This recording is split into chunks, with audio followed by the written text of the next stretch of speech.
We're all here, and we could let me welcome all of you again to this webinar on why India should join or not the RCEP. What are the pros and cons?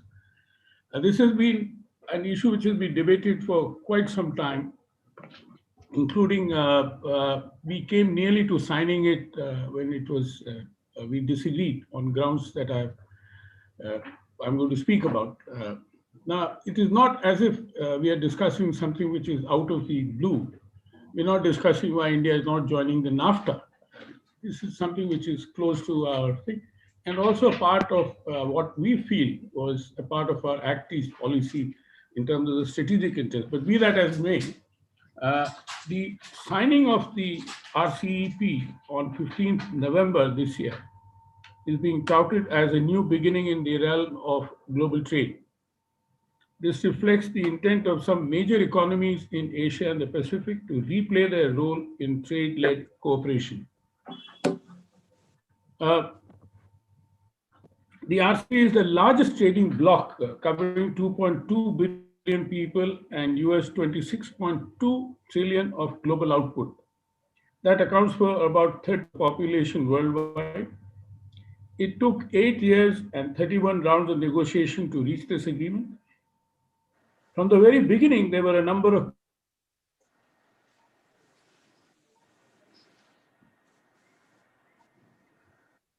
India chose to opt out because it did not sufficiently address its concerns. Some outstanding issues include inadequate protection against import surges, a kind of thing which is available even under the WTO agreement, huge bilateral trade deficits. This is something which is again a very contentious issue, whether the trade deficit reduced or not. Exclusion of the services agenda, which is of great offensive interest to India, and circumvention of the rules of origin. And this is another very tricky area, a slippery slope, because we felt that China could take advantage of the rules of origin, the relaxed or the to ship goods even via Bangladesh or any other country, any other RCEP partner. With respect to India's decision, China looms large, while India already has free trade agreements with other partners in the RCEP except Australia and New Zealand. Here it is to note that India's trade with China is like that of the colonial times. The fact that India, the greatest of all civilizations, exports raw materials to China to manufacture idols of Hindu gods scares the Indian people. Furthermore, as highlighted by a number of studies, including those conducted by India's Foreign and Economic Policy Establishment, it had discouraging experience with regard to existing free trade agreements. Our low level of FTAs is primarily because of stringent non-tariff measures that exports face and our own capacity and competitiveness related constraints. Let me underline these last 2 points. Nevertheless, it is encouraging that the RCEP partners have led. So it will help you.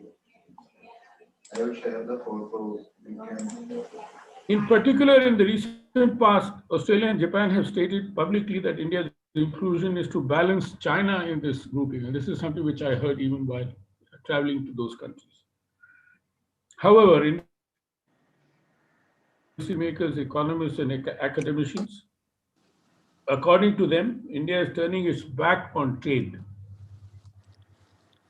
While the Indian domestic market is huge, one of our former chief economic advisors, Arvind Subramaniam, put it in a recently published co-authored op-ed that foreign demand will always be bigger than domestic demand.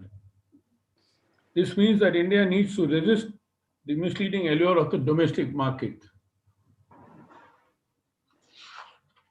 In this context, whether we realize or not, the recent consensus around the need for encouraging domestic investment and domestic demand with Atmanirbhar Bharat as a philosophy for a human-centric globalization will require more openness than less of it. This is because historically it has been observed that high growth periods have coincided with high export periods. Also, we have to keep in mind that global trading order has been disrupted by the US-China trade wars and the COVID-19 pandemic.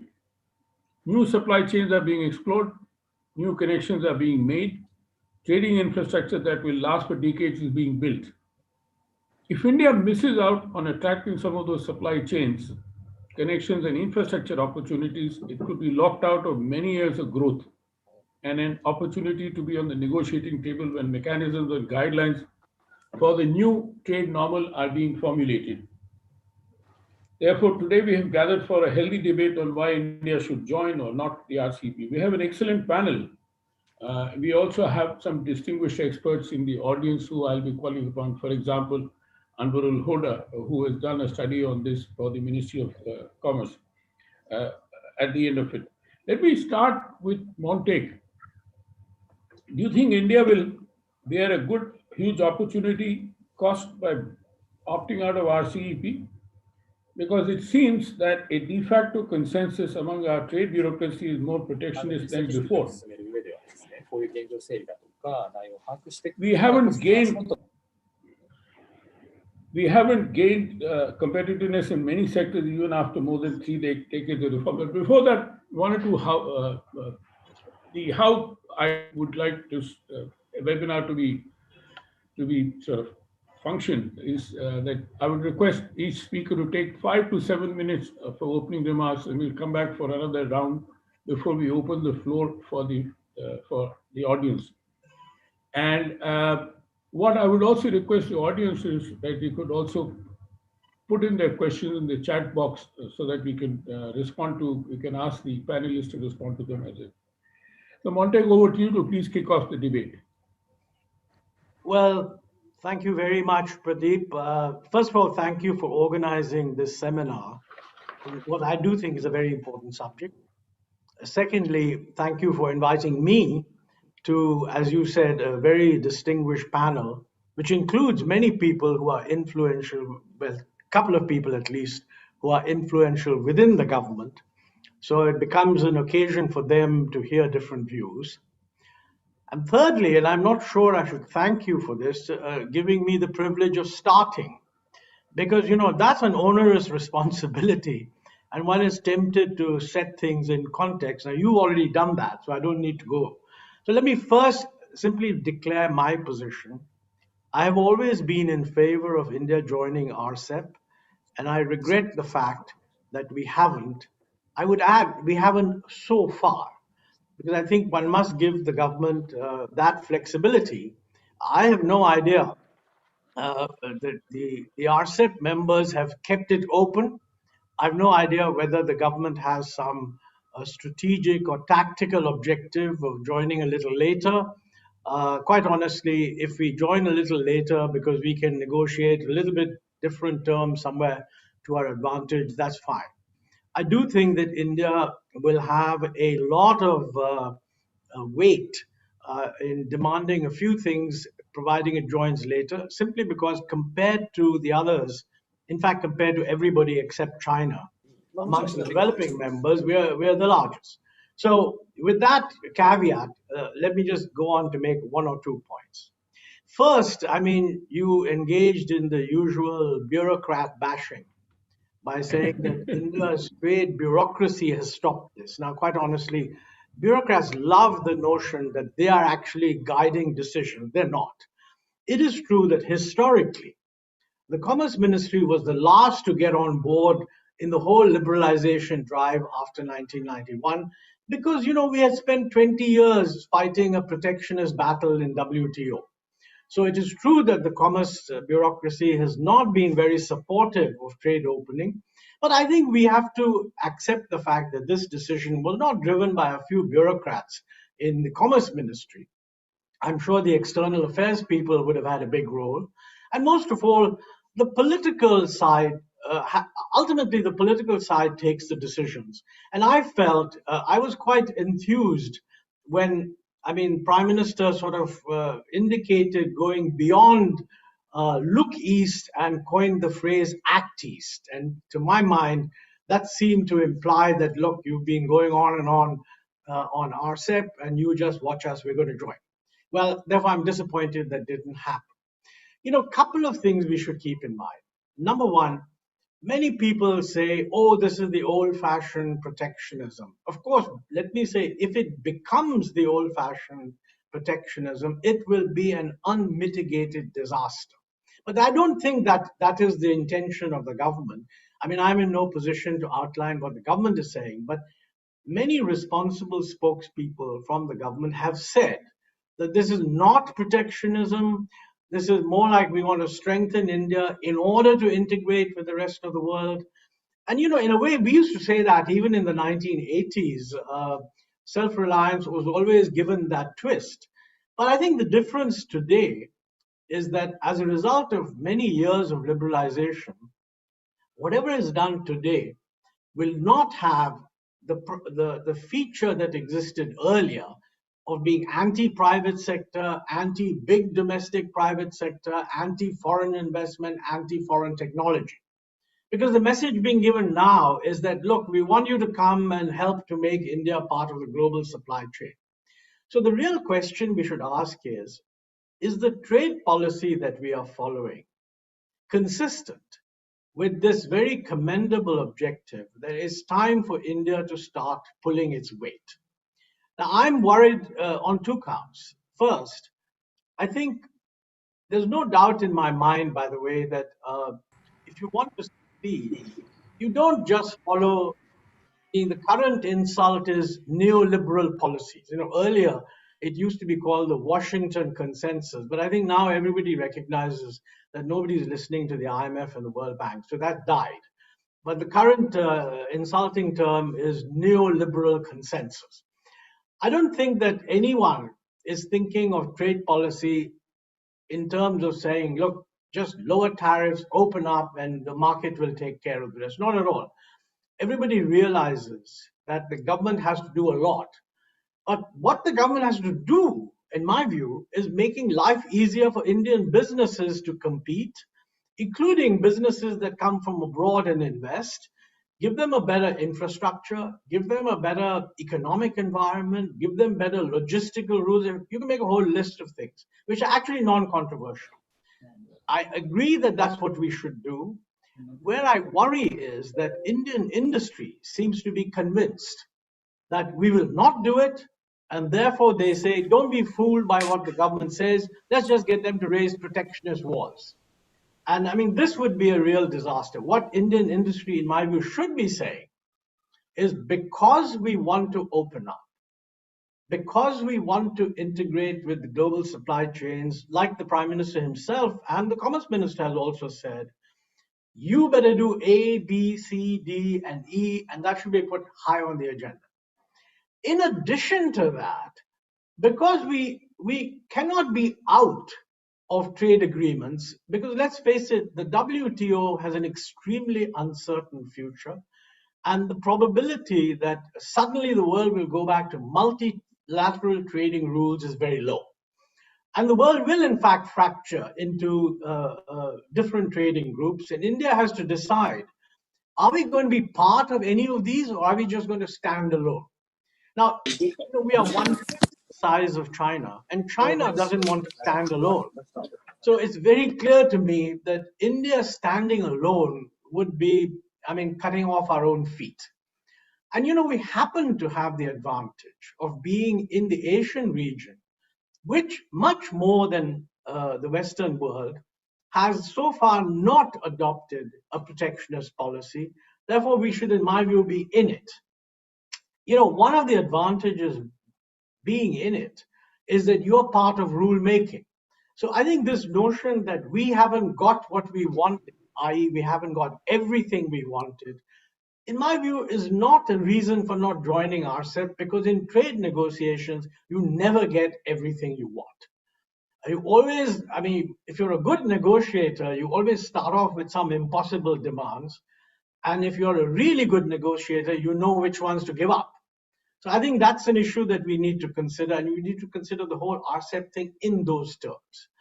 Now, a couple of points while I have within my 5 minutes. It's very important to knock out some of what I think are false economic arguments for not joining. I agree that China is a big question mark, And I also agree that China's trade policies are highly non-transparent. So they are engaging in a lot of hidden subsidies and what have you. Now, I think by being, other people are as concerned about it as we are. And I think by being inside RCEP, we would be in a much better position to make the kind of rules that would discipline China. Secondly, if we think China is doing something unfair, we should have our own actions against China to prevent anti-dumping, etc. If these measures are not sufficient, for God's sake, let's change them by ordinance if necessary. Because, other countries act very quickly when it comes to anti-dumping. It's true that we have been very bad at that, but then that can be changed within 1 week if we want to. So I think if you look at it from that point of view, there are two arguments that I think we need to get rid of. One is that we have a huge trade deficit with China, which is true. But remember, what is happening is we're importing things from China which are manufactured in China, but actually have components from all sorts of other countries. So hidden in the Indian trade deficit with China is an implicit trade deficit with all these other countries. Almost none of the things we import from China is 100% manufactured in China. So I think that notion needs to be fixed in one's mind. And I think much of the economic analysis that the Commerce Ministry relies on, it doesn't necessarily get done in the Commerce Ministry, it's done in research institutions, presumably, doesn't seem to make that distinction. The second important point is India has a trade deficit anyway. And, contemporary economists, I defer to Amita and other actual academics to clarify this point. A trade deficit is not a trade issue. A country runs a big deficit because its domestic demand exceeds its domestic supply. And the solution to that problem lies in macroeconomic policy. I mean, for example, it is not consistent to say that we are going to bring in lots of foreign investment. So you're going to get a lot of capital inflow into the country, and we're not going to have a trade deficit. Because the whole point of bringing in a lot of capital inflows is that you're going to actually use them to finance the imports you need. So I think on some of the economic arguments that are put forward to rubbish FTAs as well as RCEP are, in my view, faulty. I saw an interview or a webinar where Commerce and Industry Minister Piyush Goyal was speaking. I think it was organized by the Swaraj magazine. It was quite interesting because he said there's nothing wrong with FTAs. So he's not saying in principle that FTAs were wrong, but he's talking about some countries have non-transparent policies. Now, as a minister, he was quite rightly not identifying any country. But if you ask me, what country do you think he had in mind? It was clearly China. And this is a global problem with China. Believe me, we will handle it much better by being inside the tent rather than outside the tent. And I think you need to take a sort of a geopolitical look at India in the next 20, 30 years. Either you believe that RCEP is going to collapse anyway, and the WTO is going to rise as a phoenix, holding up the objective of multilateral trade, and that's what we are going to do. I don't believe that. If there is a political scientist who believes that, please invite me to listen to his speech. I really would like to know. Most people think that either, and this is the pessimistic view, that things will be broken down into national protectionist groups. And the midpoint is that no, it won't be national protectionist, but it'll be kind of regional groups. Now, and I think that's more likely. Now, if it's regional groups, then we should certainly join them to the extent to which we can. And joining the Asian group is the single most important thing to do. My last point is that, I'm not saying that we will automatically succeed. There's a huge agenda of things we have to do. But, the lowering of tariffs is a phased lowering. It's not, you've got 20 years to achieve the end result. Of course, you have to do it fast in some areas and not so fast in others. But in my view, we have enough time to do what is necessary. And the Chinese, when they joined WTO way back in 2000, whatever it was, they had a very clear strategy. By joining WTO, they will focus the attention within China on what is necessary to become competitive. Exactly the same holds for us. We need to do that now. And the big change and pressure is not going to come from political commentators and academics. It has to come from Indian industry. And on many occasions, I have said it's a matter of great regret that Indian industry has not spoken up in favor of what it can do given the success its most successful partners have achieved. And for example, the Serum Institute of India is the largest vaccine manufacturer in the whole world and is totally integrated into global vaccine supply chains. Now, if they can do it in vaccines, why the hell can't we do it in other areas? We ought to be following the example of successful industry. And Naushad runs an industry that is runs a firm that is integrated with global supply chains also. So I think government is not getting advice from forward-looking successful industries, probably because they're successful and they don't want to bother giving advice. Government is getting advice, as all governments do, by industries that are not successful Uh, and really need help of any kind. Well, I've Sorry spoken for too sorry long, to so thank interrupt you very much. Thank you very much, Monty. That was an excellent. And with that, if you, Monty, you reminded me of the Bombay Club, which then turned on its whole head, in the sense that the same club members realized that liberalization is important and we require foreign direct investment into the country. That was a very good example of something which, if you look at history. With that, let me segue to Amita Bhatta. Amita, one of the questions which is raised by Montague is something which I would like to ask you. I mean, am I yet to come across a figure showing this much would have been the gains that would have accrued to India had it joined the RCEP? Have we not done this kind of exercise, or should we not do them before initiating trade negotiations? Thank Amita, you. over to you. Yeah, thank you. Am I audible? Yeah. Yeah, thank you so much. I think I'd like to thank CUTS for organizing this seminar, which, as has been stated by Mr. Ahluwalia, is a very important subject, continues to be important. And I hope and wish, that we consider whatever discussions happen today, as inputs into policy making, and inputs into our decisions, decision that relates to entering RCEP. I think that continues to be a decision that we can make yet, I think as far as studies are concerned, I'm sure there have been some studies, some information, as per information that's available, some that's been reported in some of the newspapers. The emphasis, I think, in most of these studies, you see, has been as far as trade is concerned. What is going to be the gains in terms of trade? With a reference to what has happened as far as our past FTAs with the ASEAN and some of the other RCEP member countries are concerned. Some of this deficit bit has already been highlighted by Mr. Ahluwalia. I will not repeat that, but go into that if there are questions on that. But I think I'd like to emphasize another point, which is to say that the parameter that should have been the deciding parameter for us to join the RCEP is not really trade as such, you see, or merely trade.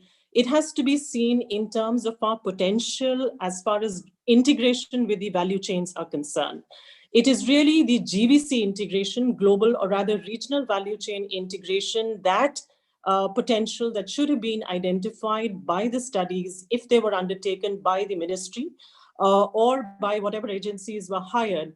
I don't think I have thus far seen any number in terms of what would have been the potential possibility for India to gain in terms of either the backward linkages or the forward linkages as far as regional value chains are concerned. In the context of East Asia, the backward linkages, which are labor intensive and therefore are particularly significant, or would have been particularly significant for India, given the kind of situation that we had even before the pandemic, as far as employment in India is concerned, And that has been aggravated actually by the pandemic. So I wish we had had somebody to calculate, or a study that would have undertaken our global value chain potential if we had integrated with the RCEP. This is particularly important, if I can elaborate on this, you see, or this was evident, in fact, you see, from the way the RCEP was being negotiated throughout.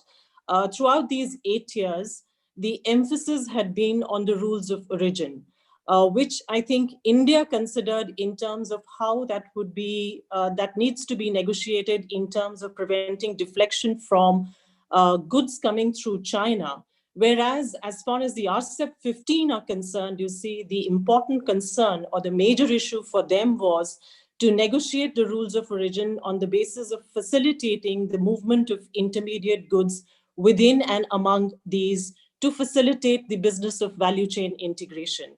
And if we see the outcome of the RCEP, we see that's exactly what has come out of the negotiations. They have concluded with common rules of origin.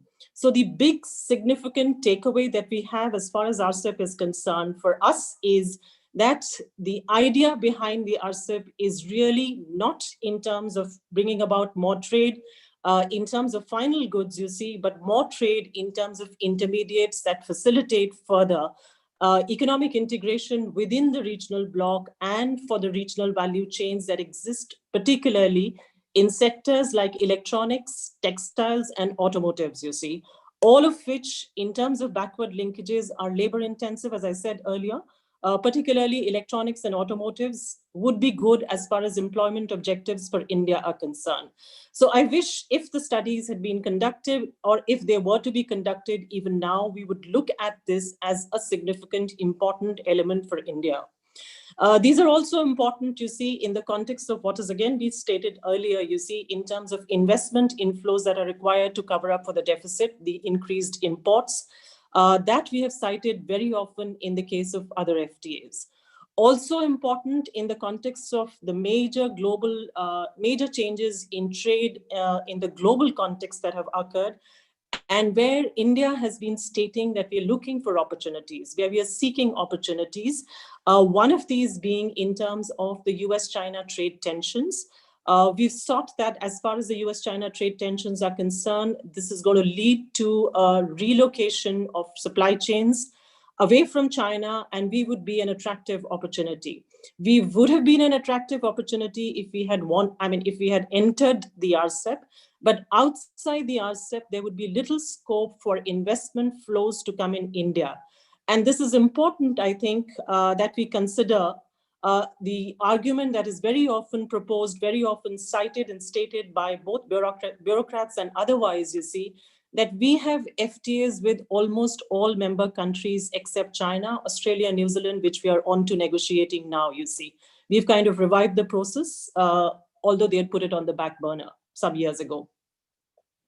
But the idea here is, you see, that as far as individual FTAs are concerned, they do not serve the same purpose as a collective market that would be available to a large investor or a multinational corporation were it to set its investment or production stages in India.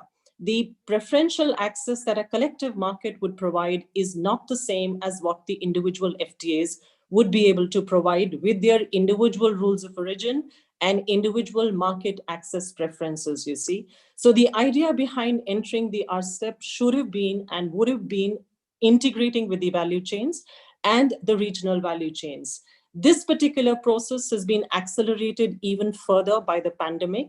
Again, the pandemic that has led to relocation, nearshoring most obviously, where India again would have been an attractive opportunity if we had entered the RCEP or we had made calculations for our potential to integrate with the region, you see.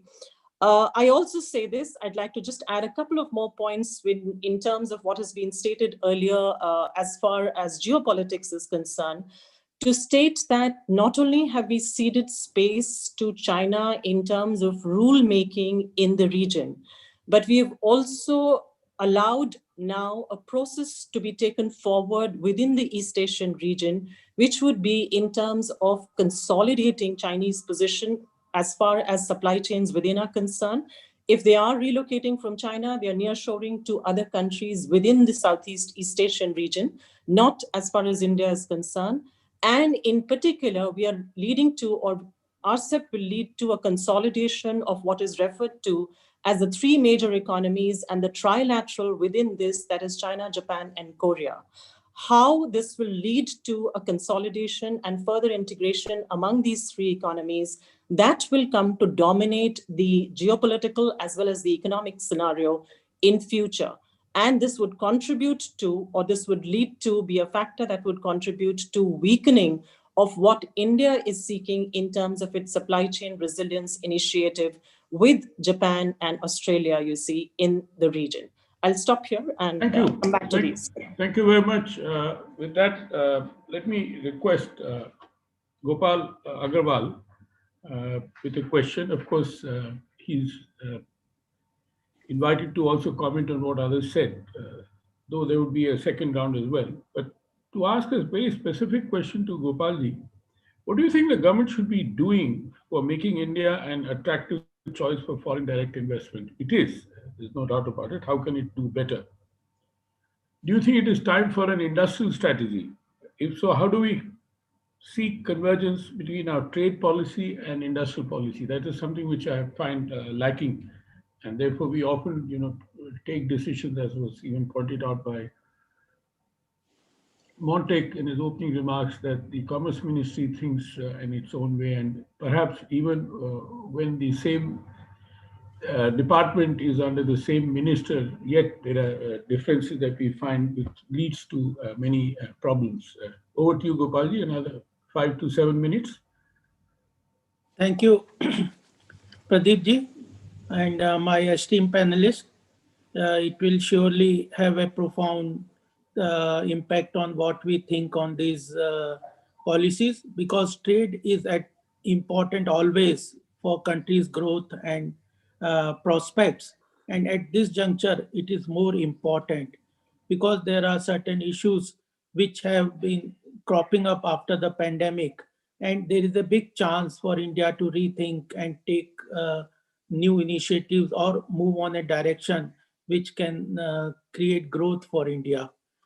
One thing I would like to say from Mr. Montek Singh Ahluwalia ji's remark, that he quoted Piyush ji, that it is not that we are against trade agreement, but it is what about the current scenario principle. Principally, government is in support of trade agreements, and there is certain confusion on that. But the basic question here is not only trade agreement, but how is more important at this juncture.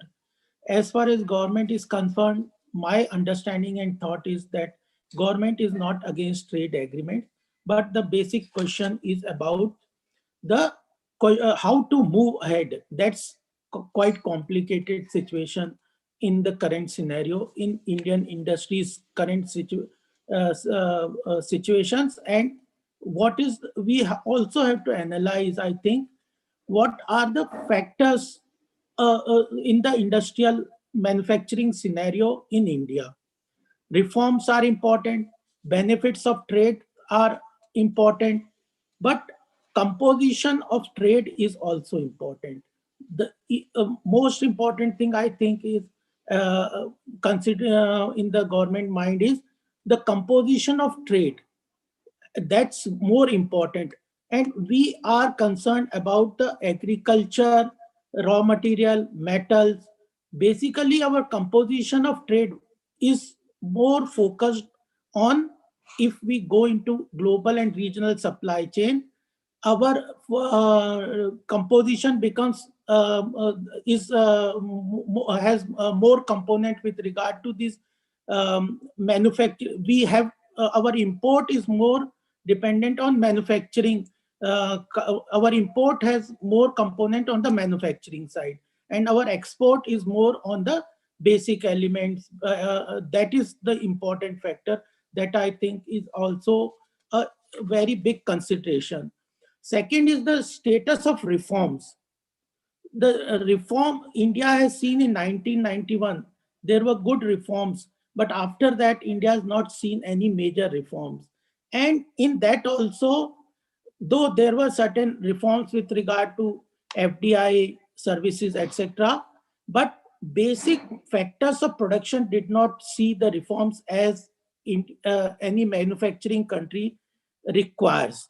Our land reforms are pending. The 2013 Land Act is quite is not very conducive to industries. Even labor reforms are pending, though certain reforms government has brought in this year, but still those labor reforms have not seen the light of the day fully. Even the farm reforms, we see the current status in the farm sector. Everybody agrees that agriculture sector needs opening up. It will not, unless it opens up, it gets a market access, it will not become competitive. But still we see the way reforms are being hindered at the current time. Power sector is in bad time. So our industries, factors of production are very bad. Even logistics, infrastructure, after 65 to 70 years, if our factors of production have not helped our domestic manufacturing industries, and we still find so much difficulty in carrying out these reforms, so how we expect our industries to be competitive? This is one thing. So what comes first is, first the factors of production and large scale reforms is required. Unless that happens, and I agree with Mr. Montek that when he says that the demand from the industries is should be on the opening up, creating a level playing field, but they are always talking about the protectionism. And this is the problem with protectionism. We understand that protectionism breeds inefficiency, but the status of reforms at present is not conducive to opening up their our domestic manufacturing industry fully to the global and regional competition. So I think the first thing is, if we definitely want to integrate our industries, manufacturing sector into global and regional supply chain. We know that the shift, the risk diversion strategy which the world finds today itself, from shifting its manufacturing base from China to other Southeast Asian countries, etc. If we do not open up our manufacturing in other sectors to these global and regional supply chain, we will not fully benefit out of it. But we need to do this. That's what I think is important. Second important point on this bilateral and multilateral trade benefits that many economists and other global players talk about, the comparative advantage theory, etc. They talk a lot about the trade benefits of bilateral and multilateral trade, but there are certain assumptions, and those assumptions, are they existing in India? If we analyze them, if Amitaji is talking about various studies and potentials of taking benefit of global and regional trade agreement, but are those assumptions, we also have to analyze, are these assumptions which give any country a benefit of trade, are they existing in the country? Perfect market is not there. Mobility of factors of production is not fully there. Even the labor and capital is not fully mobile. So these basic assumptions and full employment, so these basic problems are there, and unless those basic problems are analyzed in any study, I don't think we can take fully benefit of what the theoretical economists tell about the benefits of this international trade agreement. So this, I think, is important. But as far as principle is concerned, the government is understand that we have to ultimately go for multilateral and bilateral trade agreement.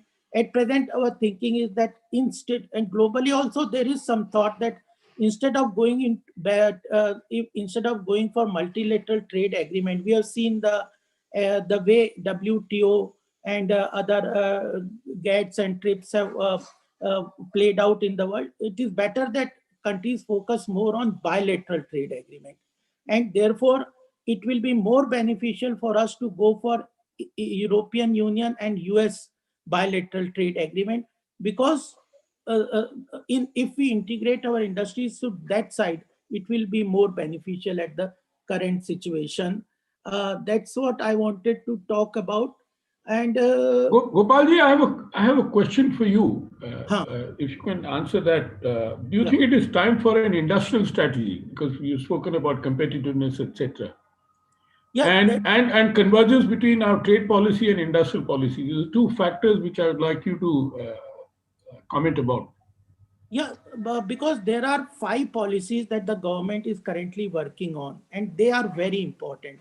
When there is some confusion about Atmanirbhar Bharat, but I think now it has been clarified that it is not about protectionism and import substitution strategies, because the best time India progressed economically was in 90 after 1991, when we liberalized our economy.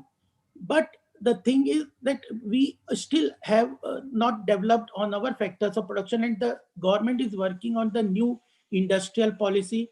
The new logistical policy, draft logistical policy, is already in the public domain.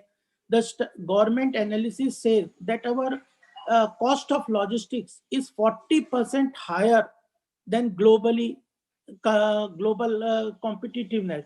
So if our industry is facing a 40% higher cost of logistics, how can you open them suddenly? So it is on both sides. We need a new industrial policy where we have to go for large scale improvement in the factors of production. And there has to be a consensus. Today also, Niti Aayog CEO said that in democracy, it's so difficult to make any reform. Otherwise, why those economic reforms still are pending? So how much capital in a democracy a political party can spend on reforms? That's very important. And their narration, economists or other academicians have not helped government into creation. Their government is also a part of that, but they have not helped into creation and narration where reforms are accepted by everybody, because reforms have always a time lag of benefits, but the stakeholders benefits are always hurt. Whenever you take a reform, the beneficial stakeholders start strong movements and agitations, and that hinders the reform process. So we require new industrial policy, including logistical policy, that the government is working on. Even trade policy, it's a 5 years policy, and new trade policy is in the pipeline in 2021 for 5 years. But ultimately, important question that we all should discuss is not to join RCEP or not to join, but how to join. Are we prepared to join? What reforms we should take for joining? Are our industries competitive? We know that they are not competitive, but what are the factors that have not led them to become to demand for protectionism? Ultimately, as Montexi ji told, that certain industries like automobile and even pharmaceutical industries, vaccination industries have benefited out from integration with the global supply chain and regional supply chain. And our industries will not progress unless we integrate into this global and regional supply chain. That is also very sure. Thank So you. it's Thank you. I'll come back to you in the second round. just finish in last Sorry. comment that I think we have to first focus more on bilateral trade agreement before we plunge into multilateral trade agreement. If we get benefit out of it, then we can move ahead at present juncture. Thank you very much. Thank you. I think there is a broad agreement on your point about entering into free trade agreement with the EU and US, but we have been negotiating it for a long time and have not been able to arrive at. There are problems there as well. I mean, like the China factor, there are several problems there as well. But provided we are able to do what you have suggested and what I'm sure Naushad is going to speak. But before that, more importantly, let me invite Rajiv Gowda, Rajiv, former MP of Congress Party, and more importantly, he has been the head of the Public Policy Center at the Indian Institute of Management, Bangalore. So, over to you, Rajiv. Well, Pradeep, thank you. If you think about where we are about in this debate, one of the challenges is that we have not reached a stage of consensus in terms of foreign trade and agreements in a manner similar to what we would have in the context of foreign policy, where everyone across party lines is on the same page, right? And so, how would we get there? And has the government been doing what it needs to reach that holy grail, you might say? So fundamentally, what you find is that the consultation process, right, could be, very much improved.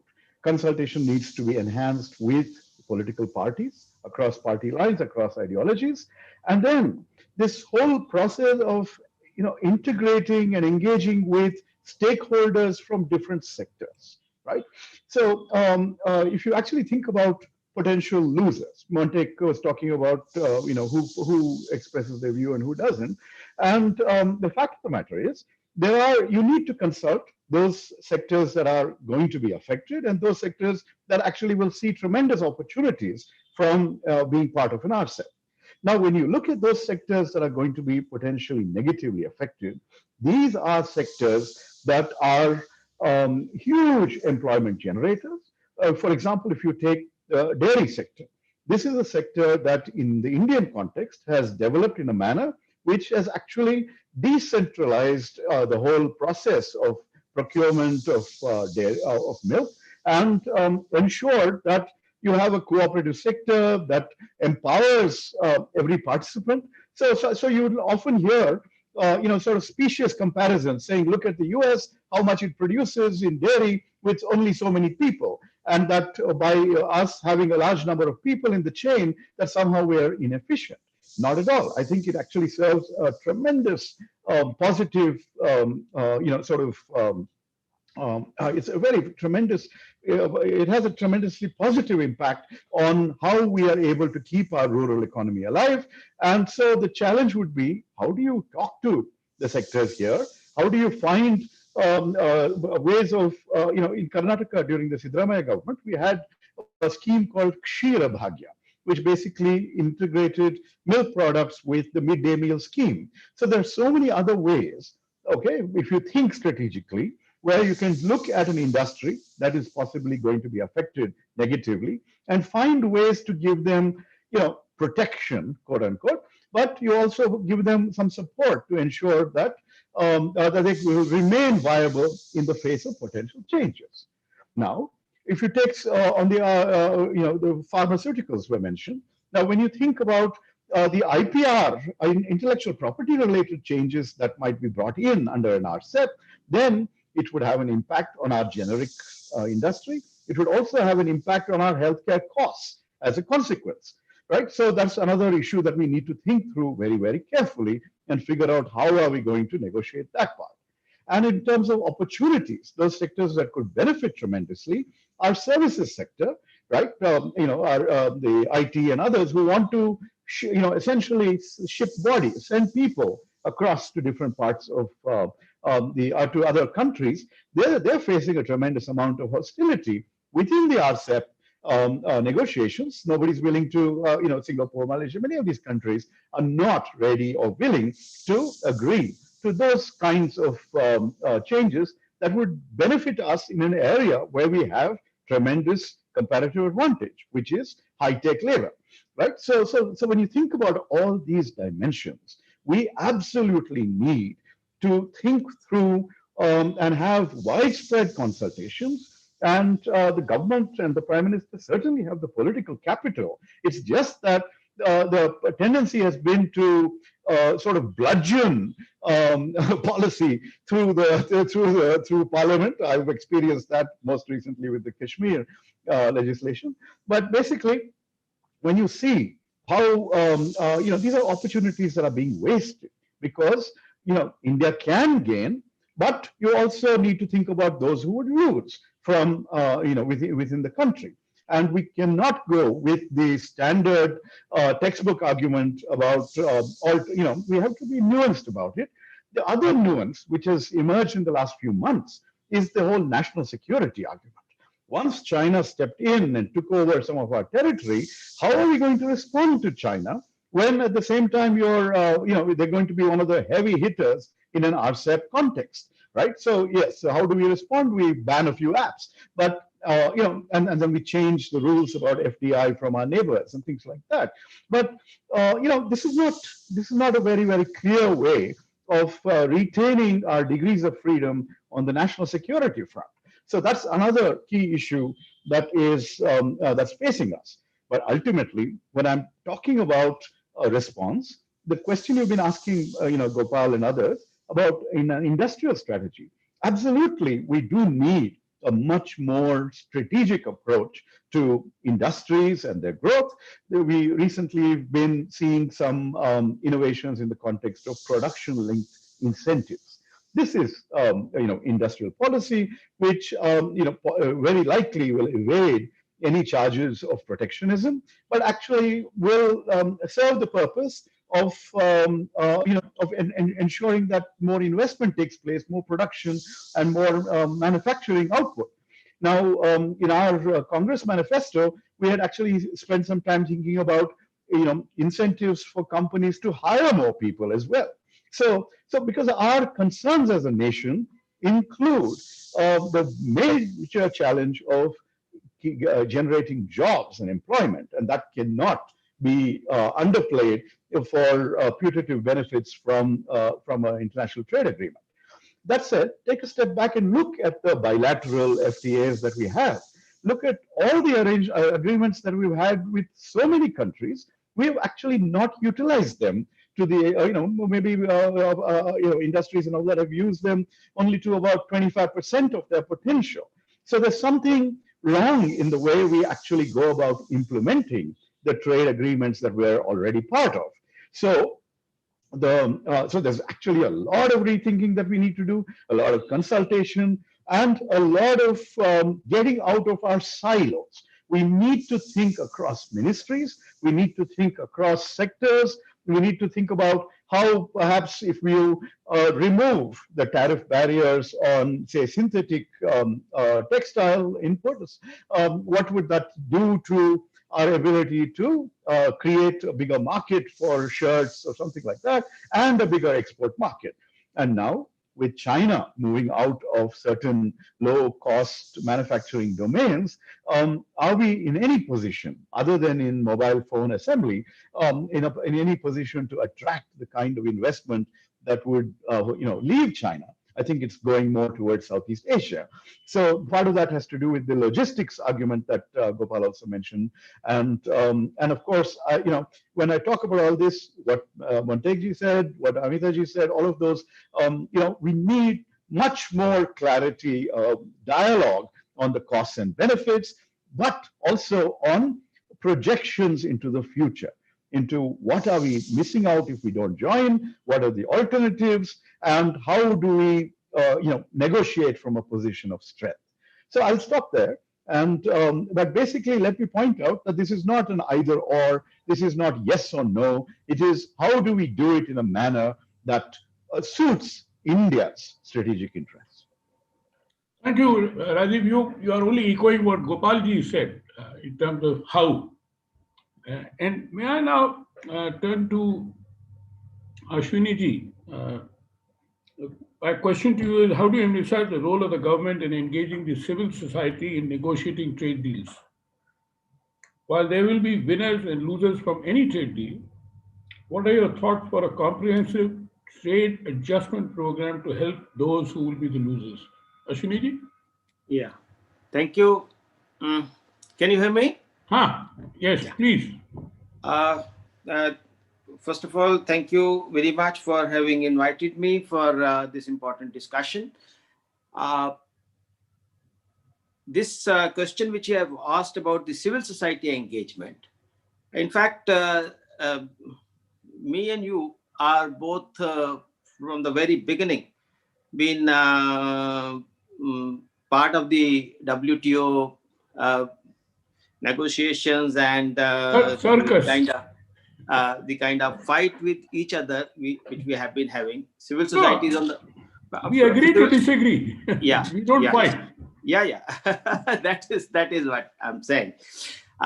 Civil society is on the both sides, obviously, and I understand that civil society has always played an important role in Indian polity. If we go back to the WTO, the GATT negotiations, and ultimately WTO taking shape, uh, we uh, we as Swadeshi Jagan Manch had gone to the nook and corner of the country, uh, making people aware of the Dunkel draft and the implications of the same. While you were saying that, yes, our Indian agriculture will greatly benefit, we used to say, no, it won't. And ultimately, I would say that uh, the kind of dreams which are being shown to the Indian farmers, that they can go to the California and sell their fruits and vegetables there, that has not happened. Rather, California fruits are being sold here. Anyway, so the public movement which started then, SJM, uh, was at the at the forefront, and we had been, in fact, creating awareness, and that helped many of the experts in IPR coming together, and the kind of the first draft of Indian Patent Amendment Act which came, and the ultimate ordinance which came on 27th of December 2004, that if you make a comparison, there you find the impact of the civil society happening, like 3D, 3J, compulsory licensing, pre-grant opposition, generic drugs, which we which I think Rajiv has also talked about, and the many infamous cases like Navratis, Monsanto, and Pepsi. In all of them, we had been the winners. And now let me come back to RCEP, that how the civil society engagement was there right from the very beginning. If I take you back to 2015, in April 2015, there was a meeting organized by the RIS, in which almost everybody who could matter in this regard was present.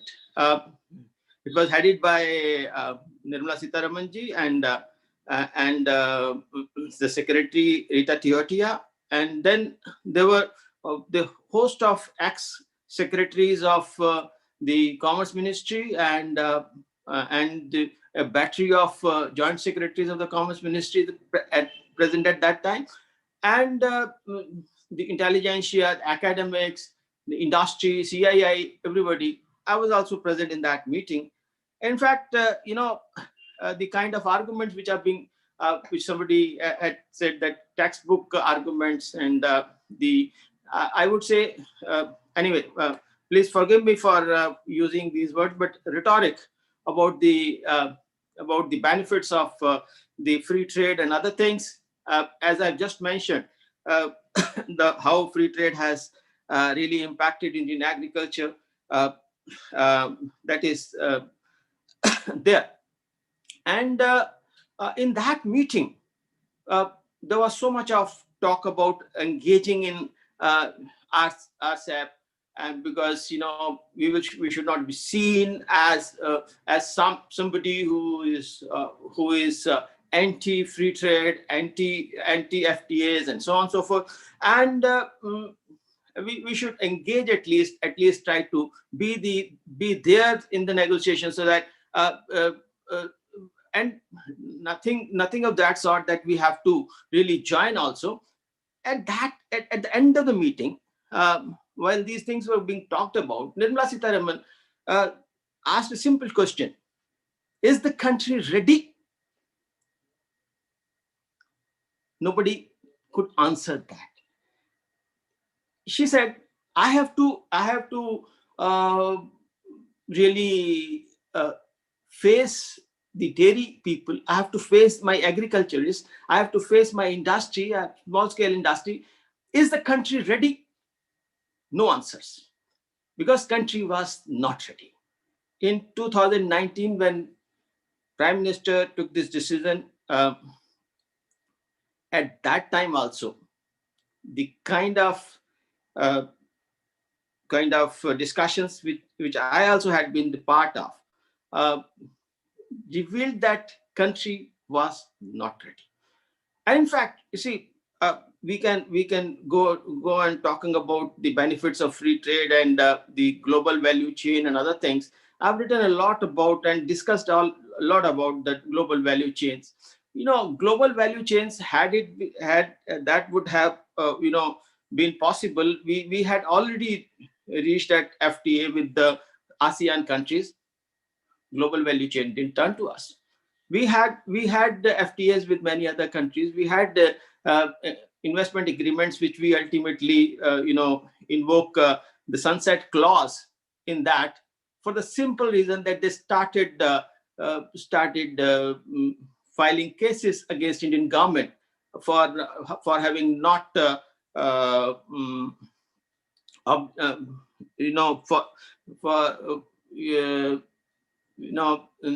working according to the agreements, and we were paying through our nose the penalties and so on. So you see, the kind of things which we have in RCEP, global value chain is a remote possibility. I have written about it. In fact, when Economic Times wrote about GVC in their editorial, I retorted back, and they published the same. Global value chain, we can have discussions after discussions, and Amitaji has also said that no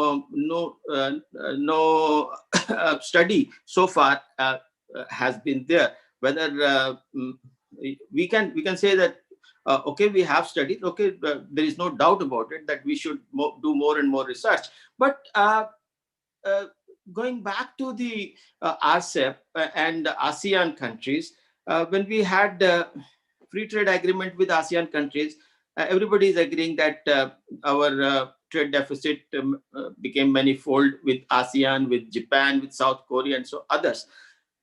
Now, no, we should not bother about trade deficit, but we should bother about our manufacturing sector. And in fact, I agree with this, that there has to be an integrated policy. Trade, industrial policy, logistics, agriculture policy, every policy has to be an integrated one. We cannot think in silos. We cannot work in silos. We have to have an integrated policy.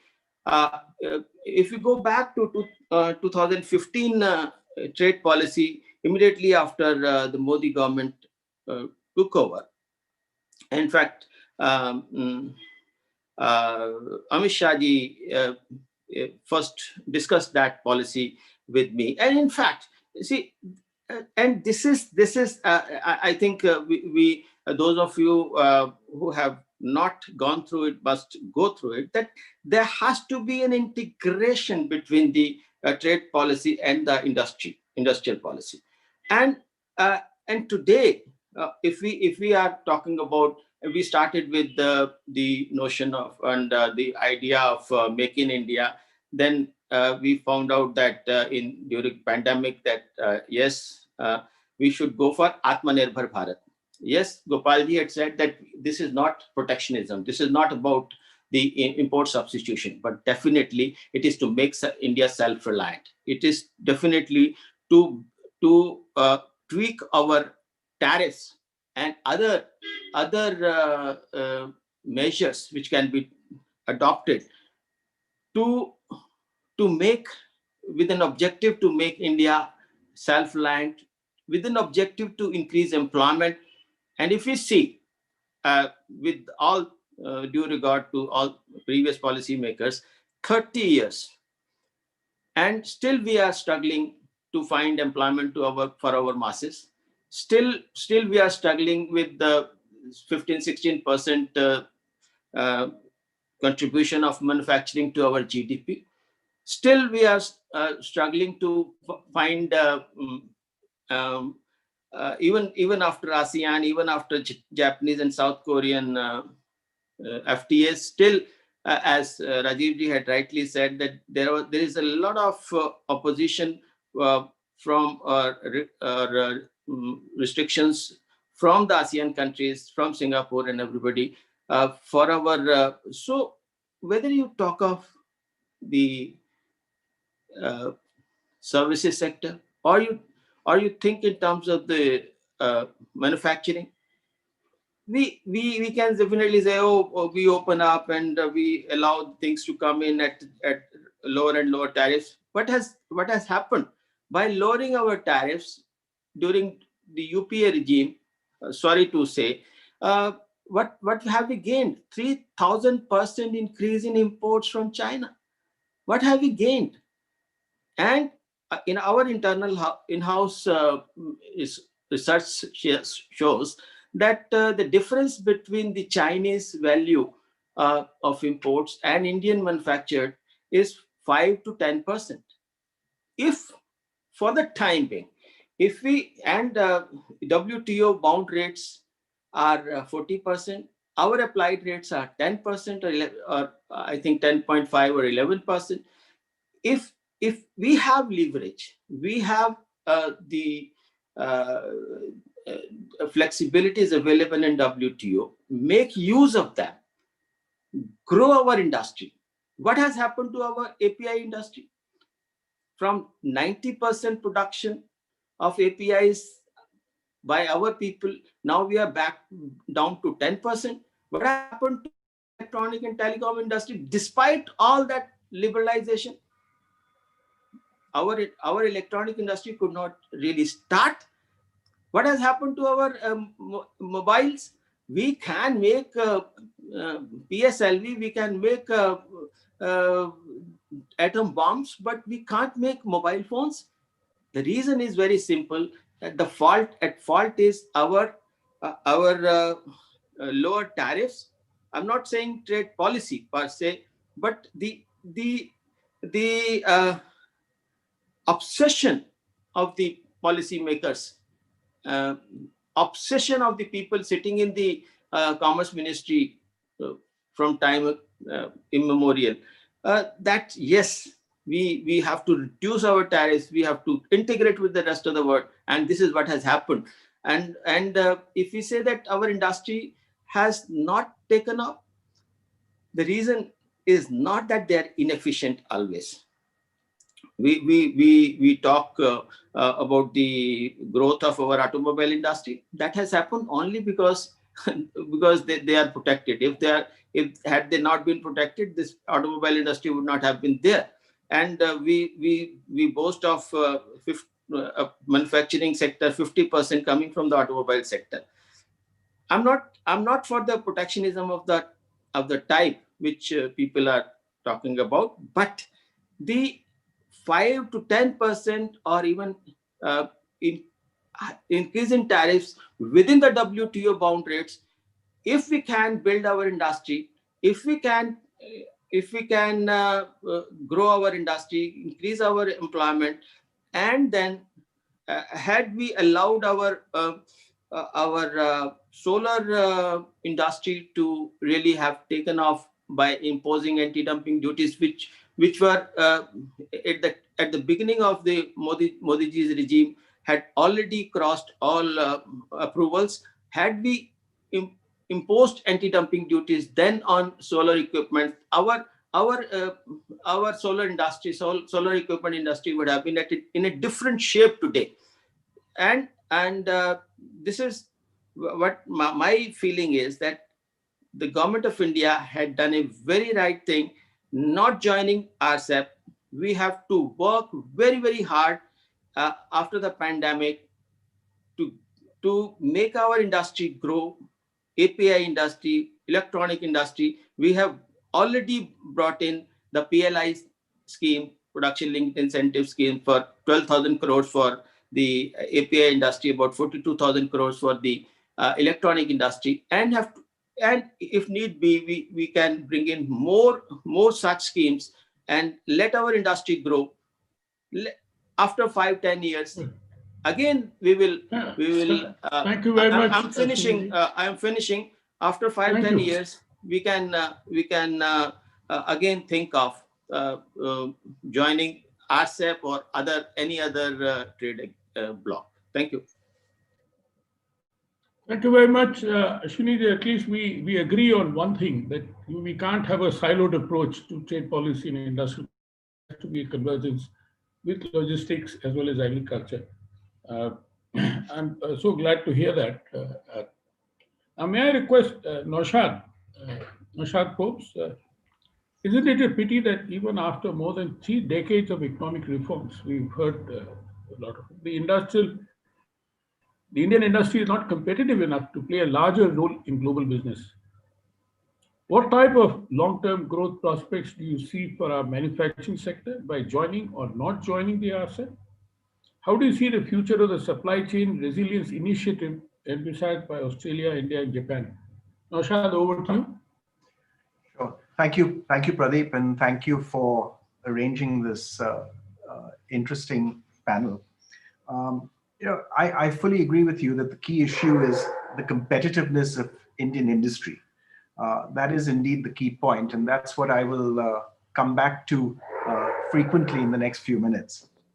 I want to start, as Montek did, with really sort of saying what my own position is on RCEP.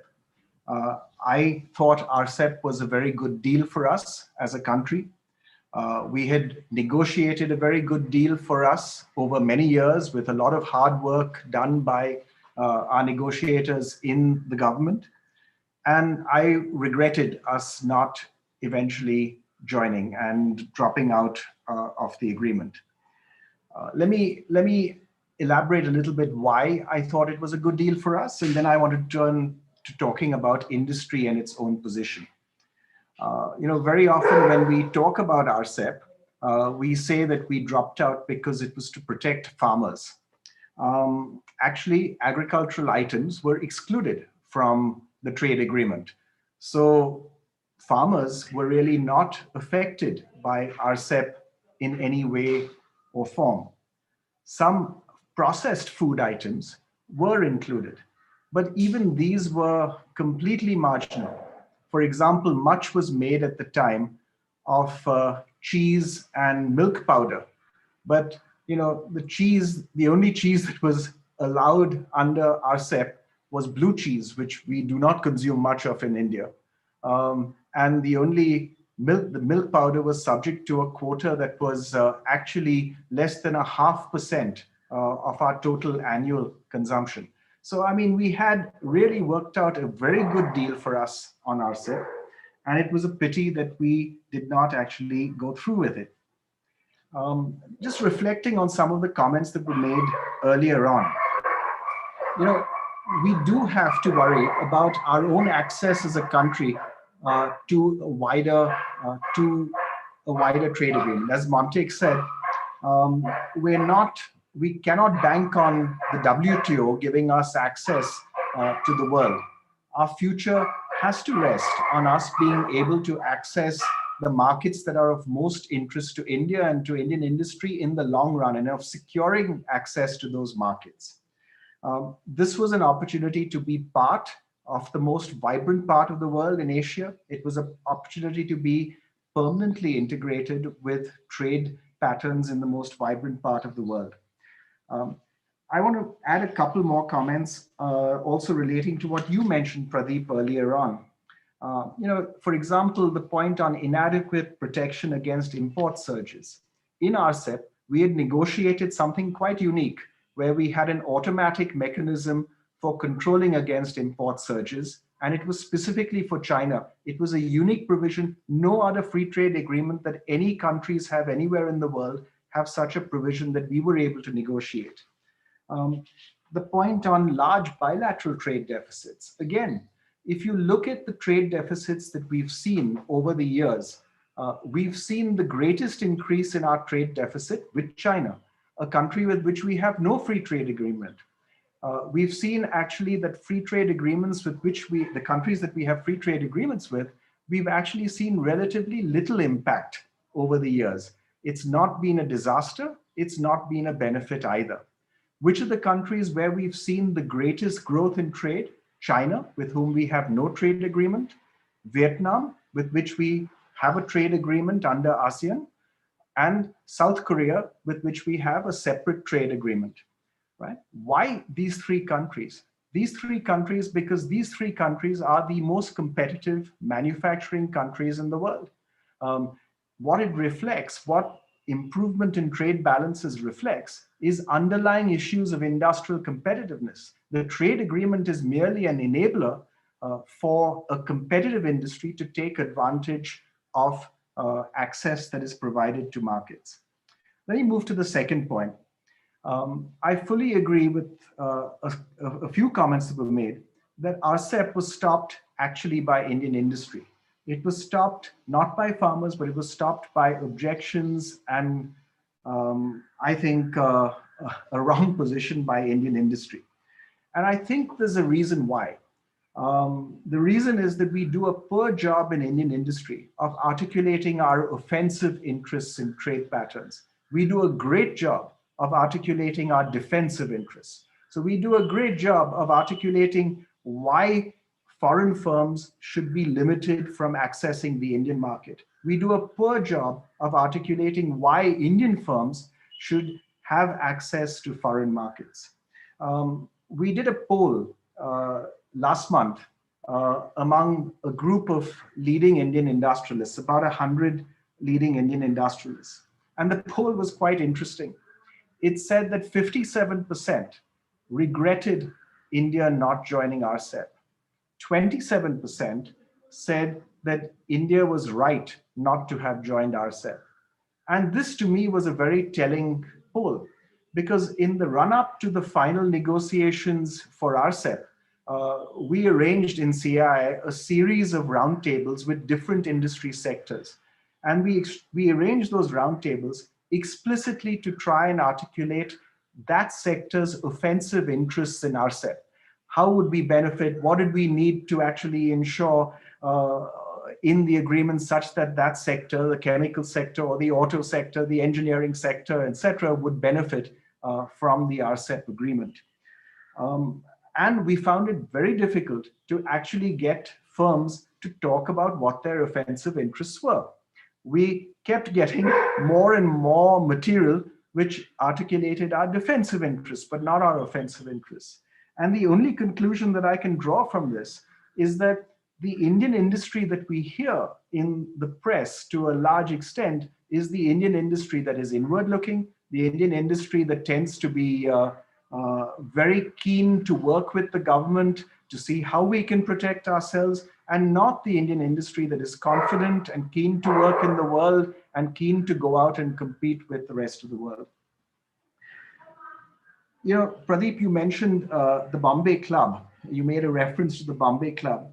And you know, the leader of the Bombay Club, most people say is my friend Rahul Bajaj. And if you look at Bajaj Auto, I think Bajaj Auto is a classic example of the direction Indian industry should take. In 1991, Bajaj Auto exported a negligible share of its total output.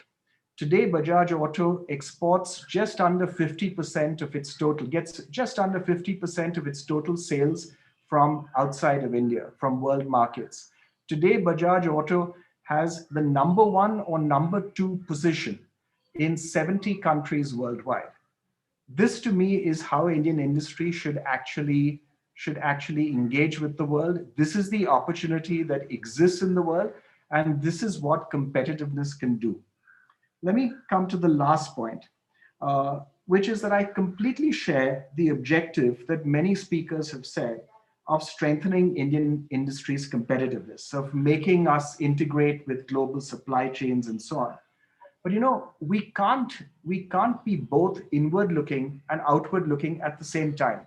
We can't say that in terms of enhancing Indian industry's competitiveness, we will be inward looking. And in terms of engaging with the world, we will be outward looking. We have to pick one or the other stance. And I think the stance that we chose to go, the stance we chose in 1991 of engaging with the world has shown in results. In 1991, trade as a percentage of our GDP was 15%. Today, trade as a percentage of our GDP is 40%. Our GDP, as you know, in these 29 years has grown by almost 10 times. So the amount of trade that we currently do is many times what our total GDP was in 1991. That's the opportunity that existed then. That's the opportunity continues to exist now. A last comment around how we get there. How do we actually get industrial competitiveness? Now, I share the many comments that were made. Well, is Indian industry ready? Is Indian industry competitive? And the argument I'd make is that industry, not just Indian industry, but any industry anywhere in the world, if you go and talk to them and ask them, are you ready for competition from the most competitive parts of the world? They'll tell you they're not ready. You have to open up before industry is ready. Because if you keep waiting for industry to be ready before you open up, you'll never open up. It will never actually be ready. You have to open up ahead of time. Competitiveness has to be forced at the end of the day. The best policy that we could actually seek is a weak rupee. And if we actually had a weaker rupee, we would end up with addressing both our trade policy needs and our industrial policy needs. If, for example, if the rupee was currently 100 rupees to the dollar, we would have no problem competing with imports from pretty well any country without any tariffs, and we would have no problem accessing pretty well any market for most of our output. So I think actually seeing trade as an opportunity, seeing trade as a way in which we can force the improvements in our own cost structures in the country such that we can compete with the best in the world, and seeing actually the world as a market for all Indian companies to actively engage with is the future we should seek. And I think RCEP was a great opportunity to move in that direction. I hope at some point in time we will still do so. I think it's one of those areas where we will decide that RCEP was a good idea once we exhaust exploring every other idea. And we'll come back in the end and saying that, listen, negotiating with the EU, negotiating with the US, there are all kinds of other factors that keep getting brought into these negotiations regarding labor standards and IPR and so on. None of that was a part of the RCEP agreement. And I think the ability to move forward in engaging with the world through RCEP is an opportunity we should take sooner rather than later. Thank you very much, Naushad. I think the point which you made in your conclusion is something which echoes with me as well. And this is what I cautioned earlier, that trying to negotiate a free trade agreement with the US is fraught with several issues. All the FTA which the US does are IPR plus. By the way, just the other day we had a very interesting event, a global webinar on competition policy and healthcare. And one of the issues which came up by several scholars was, has IPRs led to innovation or not? Has it suppressed innovation? I mean, this is a question which we're going to explore in future as well, because it goes against many other things. Now, when you mention about Bajaj Auto exporting less than 50%, we often tend to forget that there are many Indian entrepreneurs who are doing so well. They are international players. You look at Oyo Hotels, young boy of 28 who's becoming a global empire, sitting out from the place just with the brains. Or you look at Ola taxi aggregator services. They are now working in several countries. So why do we always, we always feel so sort of shy? Our self-esteem is so low. Naushad, this is what I feel a great pity. In my own humble way, I would say that Cuts today is a multinational NGO. We operate out of 6 countries in the world. I mean, it is possible. Everything is possible if provided you are able to look at it in a different way. Now, friends, I remember the time when we were entering the WTO. We were high up there during the negotiation stage. 91 onward, we've been working on trade policy. Even at the time of WTO, as Ashwini Mahajan pointed out, there was a huge resistance. And the typical saying was that India will have to join kicking and screaming in, and this is what we did at it. What we have seen ever since we joined the WTO, that we have been able to reduce poverty by at least 300 million, a kind of opportunities. And let me tell you that this is a lot of this evidence we have collected from the grassroots ourselves, and not necessarily rhetorical. This is not rhetorical at all. Many simple, semi-literate, illiterate people say, look, this is a good opportunity. Even opposing views economists like Amartya Sen and Jagdish Bhagwati said that globalization is a good opportunity for poverty eradication. And we have achieved substantially quite a lot. And it doesn't matter which government is in place. There has been a national consensus on economic reforms. It should be going on. Now, again, the processes and the politicization is what really bothers people like us. We find it, very farm sector is fantastic. This has been pending for a long time, and we've been working on it through research and many academic. Now, there's a huge opposition to it. It's become an international issue. Gopalji rightly said that we cannot be for the sake of opposition. Now, these are the kind of things which we need to address in the larger context of whether we join the RCEP or not. I personally feel that RCEP is an important part of our strategic interests, if not trade interests. That if we have to look east, and you rightly said, trying to get into trade deals very difficult as compared to what deal we will be getting with RCEP. And that could be a good opportunity. With that, let me come back to these the panelists for the second round.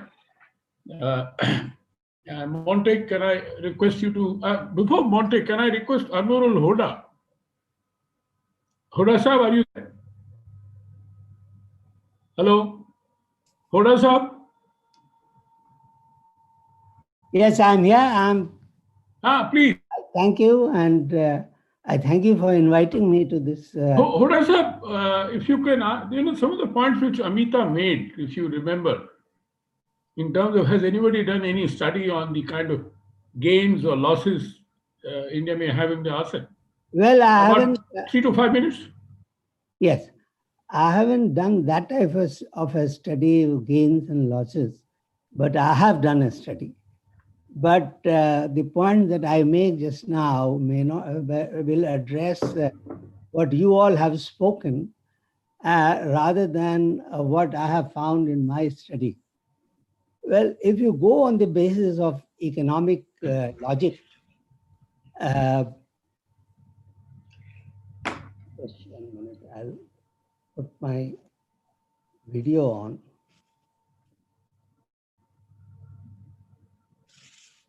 I may add that for those of you who may not know, Hoda Sahab is a distinguished fellow at ICRIA, has been our Special Secretary Commerce and Deputy Director General of the WTO. I'm not able to put on my, it's not coming on. It was. No, it doesn't matter, you could speak. You had perhaps. We can hear you. Switched it off, and it is switched off from there, not here. No. Video we cannot switch off.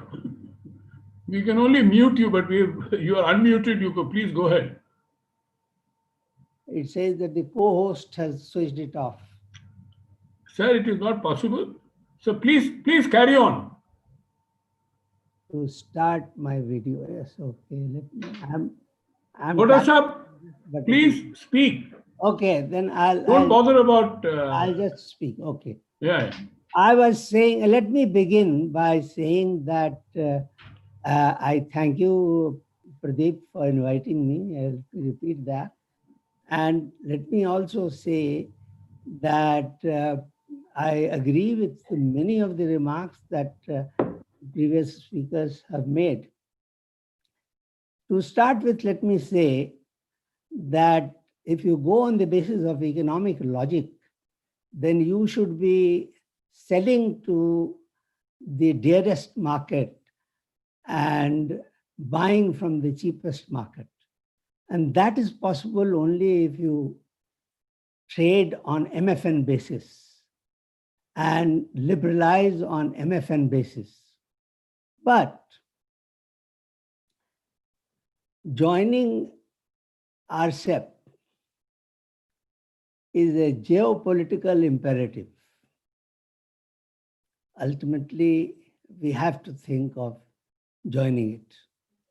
And if you take it as a geopolitical imperative, then I do not really see how joining the European Union FTA or FTA with USA will be considered to be geopolitical. It is only it makes geopolitical sense only to join RCEP, which is also the biggest entity in terms of an integration arrangement. However, and here is where I agree with many of the things that the previous speaker said. Before joining, India should take steps to close the competitiveness gap in manufacturers with member countries. I think someone said that joining itself will lead to improvement in our competitiveness. That we found has not been the case when we joined an FTA with Japan or with ASEAN or with Korea. We have to take separate steps to become competitive, because as I'm going to just point out, these steps have to be taken, can succeed only with deliberate and hard work being done.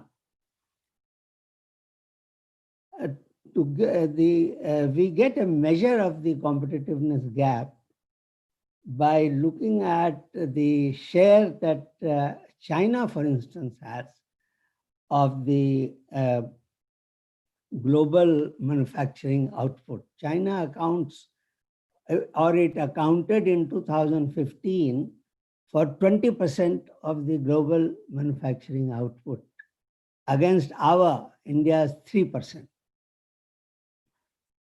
Many of you have spoken about value chains and about logistic costs. For improving our competitiveness, we need to improve infrastructure, because including transport infrastructure. Since much of the manufacturing takes place in international production networks, that is value chains, supply chains, it involves transport of parts and components and of inputs over large distances within the countries and across borders. With the fall in the traditional barriers to trade, the importance of logistics has increased as a determinant of competitiveness. Just to give a measure of how much work is involved, we have to look at the World Bank's Logistics Performance Index to see the gap between us and other countries, many of them whom, including China, are members of RCEP. To look at the road sector, the length of access-controlled expressways in China is 150,000 kilometers. We are also engaged in constructing expressways and other roads. But at present, the length in India is only 2,000. 2,000 as compared to 150,000. We need to build railways. And some time ago, we undertook the task of building dedicated freight corridors. Two were taken up about 10 years ago.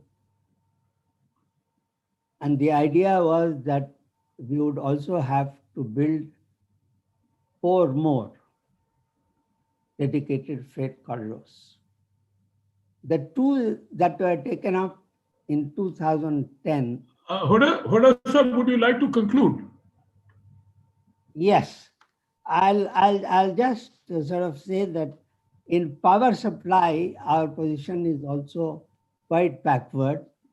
In taxation, great progress has been made. We introduced GST, which has closed the gap on internal taxation. The rates of corporate taxation have been brought down, but foreign investors still complain of the taxation environment, about the lack of a stability in taxation, including retrospective changes. On the land front, I have just 1 minute more. On the land front, state governments have taken steps to remove or mitigate the formidable procedural barriers.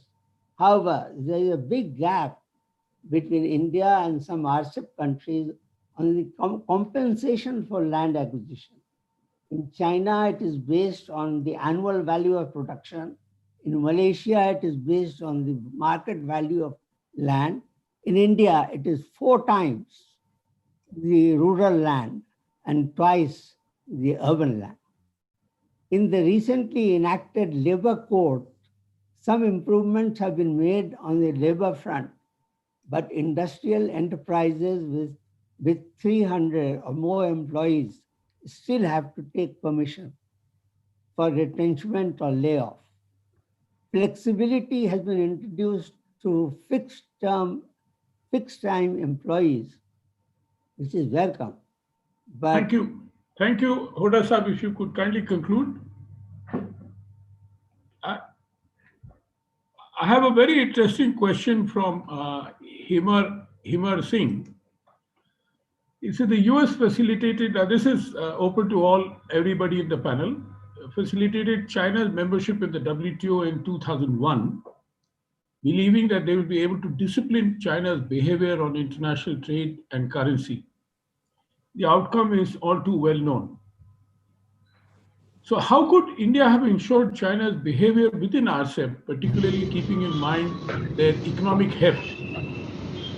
The Chinese are known to use trade as a tool of achieving their political and strategic goals. The example of Australia is a good reminder. We would like to know from the members as to what would Australia-China economic relation is likely to play out in the RCEP. Can I start with you, Montek? Yeah, thanks, Pradeep. Before I come to the China issue, let me make 1 or 2 comments on how the debate has proceeded so far. It's been really fascinating. And I think, as many people have said, there seems to be some general agreement that the objective is not to close down the economy, but to open up and integrate with the world. The question is how to do it. I mean, if Ashwini Mahajanji will allow, I think his is the only voice that doesn't actually quite agree with this, at least for a 10-year period, because he said that the reforms of 1991, I know the Swadeshi Jagran Manch had strongly opposed them, had very bad effects. Incidentally, Agarwalji said quite the contrary. He said the reforms of 1991 were very good. I agree with him. Mahajanji said that the reduction of tariffs, which the UPA did, were a mistake. I want to clarify, the reduction of tariff took place in the original Narasimha Rao Manmohan Singh government. They were continued by the United Front government. They were continued by the NDA Vajpayee government. Actually, the UPA did not reduce tariffs nearly as much as I thought they should. That was my internal feeling, and many people have actually pointed that out. So whatever good or bad the UPA may or may not have done, you can't blame them for reducing tariffs. They didn't. In fact, the big opening up, it was the Vajpayee government, and I commend them for it, They were the ones that got rid of the quantitative restriction on consumer goods. Earlier, all the liberalization was for capital goods and intermediates. Consumer goods remained tariff quota restricted. It was Vajpayee who got rid of that. So I think we've had a very long consensus, and my regret is that in the present government is the first time we've actually started raising tariffs. Now, Ashwini ji said we have that flexibility under WTO. That's true. We can raise tariffs if we want to. But the question is, should we? And I think that needs to be addressed. I completely agree with Naushad. Actually, I agree with everything Naushad said. So the ideal thing would be for me to stop talking and ask you to replay Naushad's own speech. But I think he made the very important point that wherever you think there are some disadvantages, you have two approaches. One, which everybody agrees, is we should focus on those disadvantages and improve competitiveness, infrastructure, all the stuff that Anwar and many other people have talked about. The other is you say, well, this is going to take so long that let's raise tariffs. Now, I disagree with that approach for the following reason. Raising tariffs is identical to having a weak exchange rate, which I think Naushad pointed out. So quite frankly, if we believe that we can't do these other things which impose cost, then during the transition, we should go for a weaker exchange rate.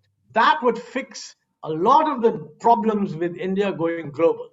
I mean, if your power, I've argued this with industrialists for a long time. They say our power costs are higher. Yes, but our labor costs are lower.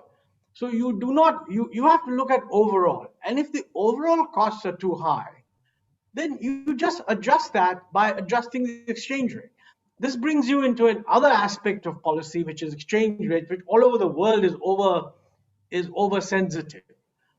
Politicians of all parties want a strong exchange rate. Okay, now it is true that if India is strong, India becomes competitive, we start building surpluses, the exchange rate will become strong. It will be a reflection of our strength. But if we are weak and we jack up the exchange rate, the country will become weaker. So I think the optimum exchange rate policy is exactly what Naushad said. If you think we're not competitive, please use the exchange rate a little better. Don't use tariffs. This is one point. The second point is, I think Rajiv Gowda ji made this point that we need consultation. Everybody's talking about an integrated view, trade affects many people, which is true. And I think, therefore, if you want to evolve a political consensus, you do need consultation, and I don't need to pursue that point. There needs to be more of that. But it's not just political consultation. You need consultation amongst all kinds of stakeholders. I don't know if it was Ashwini ji who said that Nirmala Sitaraman at a meeting in the RIS asked, is the country ready? Now the question is, if you ask that question, as Naushad said, you have the following problem. And this is very important to understand how the mechanics of trade policy works. A protectionist step hugely helps whoever's being protected and imposes a cost on a very wide range of people. Okay, that wide range of people, the cost is relatively small. The benefit to those protected is huge. So the wide range of people whose costs go up do not immediately turn up in demonstrations in front of the finance ministry's office. By the way, it isn't the commerce ministry that fixes tariffs. Unfortunately, they have no role in fixing tariffs, all done in the finance ministry. Now, if that is so, you're always going to have a very strong incentive for industries that want protection to lobby for. This is all over the world. I think you have one other factor that you really have to keep in mind in understanding how protectionism actually works. And that is, those who will benefit from the new opportunities are not there yet. I mean, when we liberalized in 1991 and lowered the tariffs and freed up the import of computers, the software industry wasn't strong. Nobody knew how many jobs would be created. So they couldn't be lobbying, and they spent their time sort of saying, well, that's fine, but they didn't actually lobby very strongly. You mentioned Ola, you mentioned Oyo. These kind of new breakthroughs can only emerge if you create the environment where they can emerge, and you have to trust that. Therefore, taking a vote and asking, is the country ready? I fear, while it sounds good, is not going to work. This is really where the role of political leadership becomes important. All over the world, trade policy has never been pushed because people demanded it. It has been pushed because politics has worked in a way in which the political leadership has taken the lead. You know, when Manmohan Singh and Narasimha Rao tried to liberalize policy within the Congress party, the biggest opposition was within the Congress party. I mean, I think I take the freedom to advertise my book backstage. I have described this to some extent. That they had to take up a role persuading the Congress party, and in fact, it led to the certificate that Mr. Agarwal has given that the 91 reforms are very good. It also led to two different governments succeeding them following the same thing. So that's the role of political leadership. And I think I agree that there are all these constraints today. We have a politically strong government. There is no alternative. Monte, can I interrupt you? Monte, can I interrupt you? Certainly, you're running the show. No, you still not answered that question about the China factor. China, yeah, my answer to the question on China is very simple. Whatever you join, if you decide to follow a China-specific policy, non-transparent as you like, nobody in the agreement will object. One of the unfortunate things about these are not they're not bilateral agreements, they're plurilateral agreements. Yeah. They don't have a dispute resolution process. So quite frankly, if India joins RCEP and India gets the reputation, it doesn't stop any imports except from China, which it will do in its own interest. I mean, do we want the cheapest solar panels in the world or not?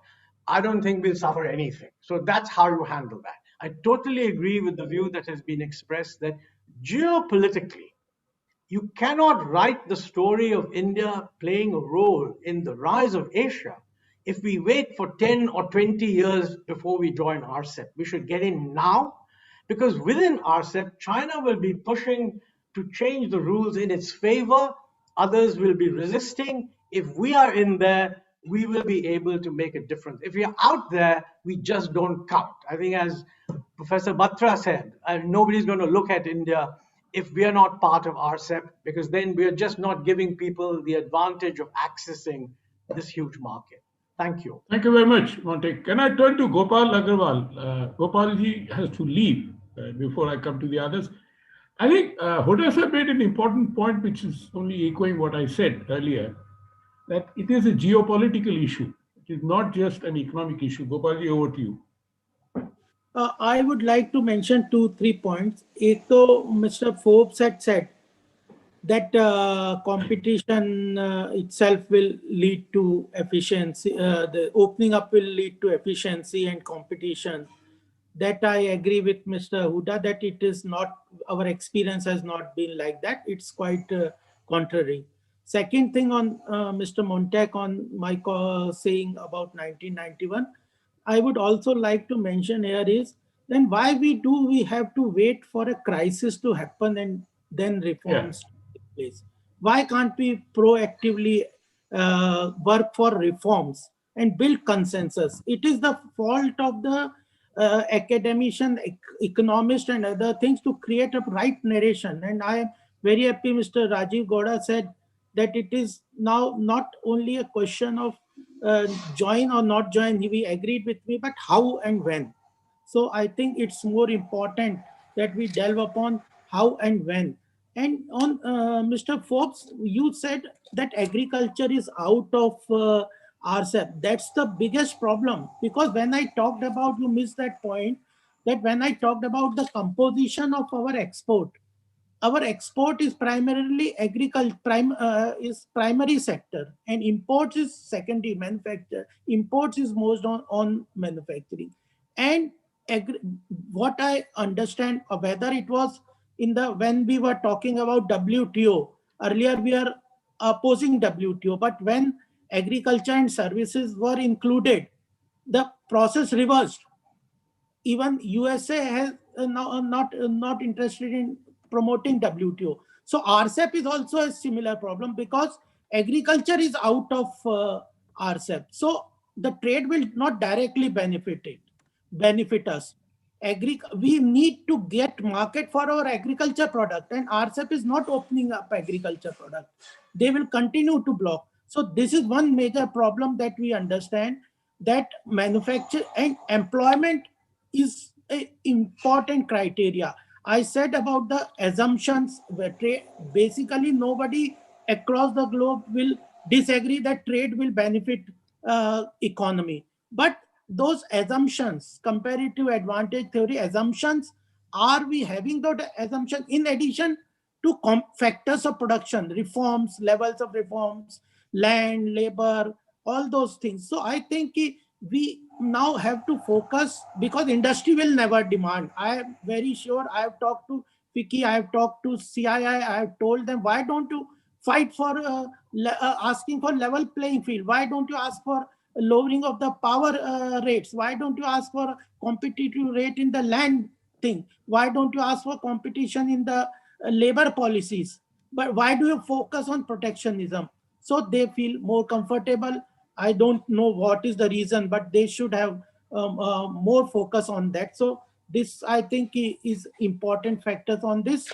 And unless employment issues and these things are tackled, I think we will not be able to take full benefit of trade agreement. So basically, it boils down to how and why. That's what I wanted to. Thank you, Gopalji. Before you leave, this is being recorded, and as you pointed out, and as others have pointed out, this process itself that Cuts is running is consultation and consensus building, and for that I would like to thank you very much for having extended your your hands every time that we reached out to you. Very importantly. Now, may I request Naushad? Naushad? Naushad, if you could also look at the question of the China factor. Sure. In fact, I'll start with that. That the US was right in doing what it did against China's unfair trade practices in the WTO, the state-owned enterprises, and the state subsidies, etc. So I fully share the concerns about China. I think China has taken advantage of every possible trade agreement that it's been part of. It's taken advantage of it's violated rules on IPR. It's violated a whole set of things.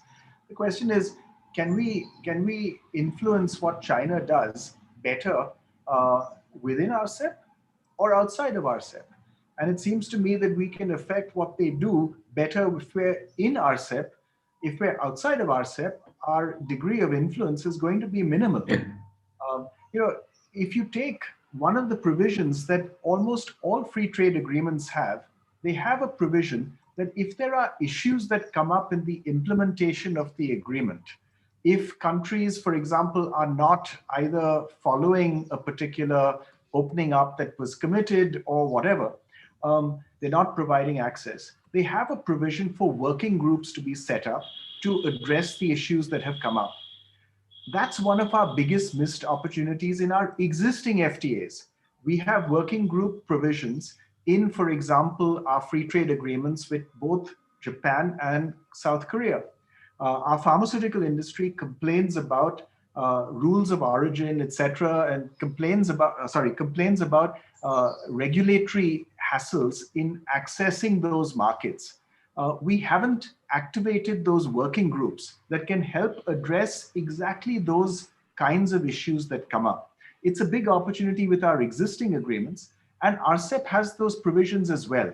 So if you have issues with China, as I'm sure not only we would have, but every one of the other 14 members in RCEP would have, you can use the working group arrangement to actually get China to the table and talk about them and try and get them addressed. So I think there's a mechanism that's in place as a part of free trade agreements. And if you're out of the free trade agreement, you do not have access to that mechanism. Thank you. Now let me turn to Ashwini ji before I turn to my other co-panelists. Ashwini ji, the meeting which is organized at RIS, if you remember, initiated by us. I spoke to Nirmala ji that it is important that we, talk to various stakeholders. And the question that she raised there, and we had an answer for that. I said, look, we have to lock in our reforms, and one way to do that is through, which happens. And if you remember, the main reason why China joined the WTO was to lock in its domestic reforms. And this is something which we believe, I mean, there are enough studies to show that by locking in these reforms, you are able to improve your competitiveness. And as Gopalji has very rightly said, unfortunately, he has left for other meetings, that he has been telling the industry to demand lower electricity prices, lower land costs, etc., etc. If that is not happening, you can't blame the government all the time. Over to you, Ashwini. Uh, Thank you. In fact, why industry should demand lower electricity charges and other things which the government can itself do? See, this is something It doesn't do. when government knows that these are the problems, and as part of the political party in power, if we know that these are the problems, then the government can do it itself. When they can pass different legislations, they can do themselves. This is I think not a very fair advice to the industry in any case. Anyway, when Gopalji will meet me, I'll definitely tell him that this is a job of the government, not asking by the industry. You see, I would like to be there in this meeting with you and Gopalji. There are some remarks made, and you see, what I'm saying is that yes, we have flexibilities in WTO. These flexibilities were in IPR. These flexibilities were in imposing anti-dumping duties or non-tariff barriers. There has been many such flexibilities available, and they were all negotiated ones. It's not that they were there out of the blue. They were the negotiated ones. And if by increasing the tariffs, for the benefit of respected Montek Singh ji, by raising tariffs, which started in February 2018, when Arun ji spoke in his budget that we are raising tariffs for protecting domestic industry. After that, the production, obviously by Samsung and by Chinese companies, increased production of the mobile phones, and I may be subject to correction, but in the very first year, in 1819, the trade deficit with China got down by about $10 billion, and the import of electronics declined from $28 billion to $20 billion in 1 year. So if we have the objective of building our own industry, increasing our employment, then raising tariffs for that reason could be a good policy. And I am with the government raising tariffs on these items, whether it was the electronics and telecom, or it was non-essential commodities, or it was on the textiles. And secondly, I think on this issue of artificially maintaining our exchange rate, this question has been raised once even by the by United States of America, and they put us on the alert list, and ultimately they found that we are not. You see, the very fact that we are increasing our foreign exchange reserves shows that we are not interfering in our exchange rates. And if it is and you people only had been saying, you people means those who are for reforms 1991 and other things, those you were only saying that yes, they should not be, they should be market determined, and now they are market determined. Why you want weaker and weaker and weaker rupee? I'm not for it. If it is market determined, let it be market determined.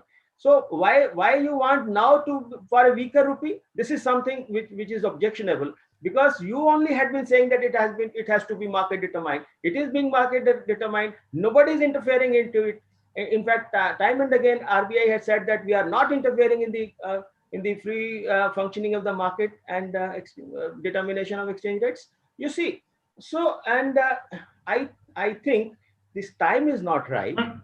Time is not right. Thank you very much. Would you like to conclude? Yeah, time is not right. Would you like to because conclude? I would go along with Mr. Huda that yes, this is not the right time. Our industry is not ready enough, and our dairy is not ready enough for opening up and going for RCEP. Thank you. Over to you, Amita. I'll just come back. Okay. Thank you. I'll make a few very sharp comments. Yeah, very sharp. So we are coming to an end. Yeah, but I'll make a few comments. One is, of course, about the dispute settlement. I think what Mr. Ahluwalia had stated. The RCEP has a chapter, and a very rigorous chapter, different from the earlier FTAs, on trade disputes as well as on investment disputes. Not the ISDS kind of a similarity chapter as we have internationally, but it does have it on both aspects. So we are, as the comments are going around, we are expecting more disputes to come to this, particularly given that the dispute settlement at the WTO is not working. The other question I think that has been raised, that was raised earlier by Mr. Agarwal, where he said, we want our agricultural exports to get a preferential access. I think we have to be very, very cautious about that, because FTAs around the world do not give concessions on agriculture. We have to keep that in mind. Agriculture is sensitive around the world, and we don't get preferential access, not large proportions. Very minimal proportions would be given, if at all, in the agricultural sector. A third question, as far as geopolitics in China, just the question that was being asked, I think I want to say here, the TPP was meant to bring around China to follow what was WTO plus in case of the region, with the region moving ahead with the United States presence in TPP. That was what it was supposed to do. With the withdrawal of the United States, of course, things have weakened within this region, and the TPP has been sidelined, even though it was pushed more recently by Japan, and it has become CPTPP, Whether it goes forward in what form or not, we'll have to see. But for now, as I said, we have strengthened the position of China. We've strengthened the CGK, that is the China-Japan Korea trilateral, which, by the way, taking another point, which was also mentioned here in terms of innovation. The three countries which have very high innovation indices, we expect to see in future greater value chains, innovation-intensive value chains coming out of these three countries. And we may have a formal FTA. At least it's already being floated. It's being talked about again. It has already had 16 rounds, though, of negotiations, but it is back in the reckoning now after RCEP. We may soon see one, Finally, I think we have to stop comparing the ASEAN-India FTA with the mega regional RCEP. We have to understand there is a difference. The ASEAN-India FTA originally was signed as a trade in goods agreement without the investment and services component. The RCEP is a comprehensive agreement. It's a mega regional agreement that has been done to liberalize all three. And many aspects, that are facilitative of investment. As I said earlier, the objective has been to facilitate value chains and trade that was led by value chains, not trade per se, as we think about it, in terms of the traditional comparative advantage based trade, which is final goods production consumed elsewhere, And Finally, mega regionals are here to stay. As long as the WTO is dysfunctional, which we think it'll be for a while, you see, until unless the US comes back, revives its leadership position around the world, we are going to see the mega regionals as operational in order to facilitate trade around the world. We have to understand trade around the world is value chain led. A major proportion of the trade is in terms of intermediates, which are basically value chain components. And if this is to proceed forward, a large number of countries need to come together to evolve common principles, which is what common trade principles, you see, and common trade rules, which is what mega regionals do. So if we want to be part of trade as such, if we want to increase trade in any way as far as our GDP, contribution of trade to GDP is concerned, we have to think of joining mega regionals, take advantage of the proximity to a dynamic region that is dynamic in terms of economics. We've seen how it's dealt with the pandemic. It's dynamic in terms of health infrastructure, technology, innovation, economic. It's our chance to get integrated with this region. The rest will follow. Competitive industry as well as manufacturing competitiveness. Thank you very much. Over to you, Rajiv, for your final comments. Yeah, thank you for giving me the final word. But basically, we take a step back and think about where is India today, right? The last few years has seen a decline in our economic growth. It has seen a plateauing, if not negative movement in terms of job creation. Post-pandemic, we are in even worse trouble. And so this is the time for us to take a step back and say, how do we fix our internal problems before we think about what we can do to engage with the outside world? One of the key challenges for industry is productivity. And all these decades, we've not really transformed that across the board. And that's what makes manufacturing less competitive. Now, in terms of the other challenges with regard to impacts on farmers, on dairy sectors, rural incomes have been falling, and we continue to not be able to make the transition for people from farm to fork or factory, whatever, farm to factory. And then now on the border, we have these challenges with China, and we must find ways of retaining our strategic freedom to be able to engage with China on multiple fronts, including the trade front, without being locked into constraints that are introduced by a multilateral trading pact. So it's a very complicated environment that we find ourselves in today. And I don't think that, for example, the exchange rate solution that was offered here, if you remember the run-up to 2014, there was all this talk about the exchange, the weakening of the rupee was seen as some loss of manliness for the country or something like that. That was the sort of rhetoric. And I remember a Swamiji from Bangalore basically saying that when you elect Mr. Modi, the exchange rate would get to 40. And another Mr. Swami, who was my colleague in Parliament, has made statements along those lines. So it's not as if people have any clarity on the role of exchange rates in foreign exchange markets. But the basic point is, this is a difficult time for the Indian economy.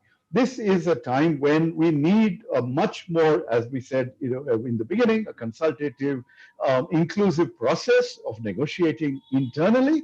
We need, a non-siloed approach, which is strategic and ensures that we are, engaging across industrial sectors and finding solutions. I don't think that's the way government works. I mean, they take up one issue at a time, and lots of things fall between ministerial cracks. So, and of course, the opposition is not called for Nirmala Sitharamanji's meeting. So, I don't know whether all points of view were actually represented there. But fundamentally, when I said it's a question of when can also be never if we cannot figure out our internal issues, and if we cannot, build up that confidence that that we are taking care of those who will fall behind if we enter an agreement like this. And so that's where a lot of fresh thinking, a lot of innovative programs, including the PLI, right, and similar initiatives that we need for dairy and agriculture, That's what we need to spend a lot more time on. And I think this is an initial step in that direction. As you can see, even though there are multiple parties represented here, Gopal is BJP, I'm Congress, and we've had people who worked with our governments, separately, Ashwini Mahajan's with the BJP spectrum, and of course, Montek is one of our giants in terms of our Congress impact on economic evolution. So, we do have scope for engaging and for being constructive going forward. So please take this as a step in that direction, and I'm happy to do what we can to build a consensus going forward. Thank you. Thank you very much. Just one point of clarification, Montek is not associated with the Congress party. He was a main commission even during Vajpayee's time. So, I mean, he is an apolitical person for whom we have very high respect. I mean, he has certain views, but that doesn't mean it goes along with any particular political ideology. Having said that, let me now request my colleague Bipul Chatterjee to propose a formal vote of thanks. Thank you, Mr. Mehta. Let me, to begin with, thank all our panelists for your time to join us here today for this very fascinating discussion.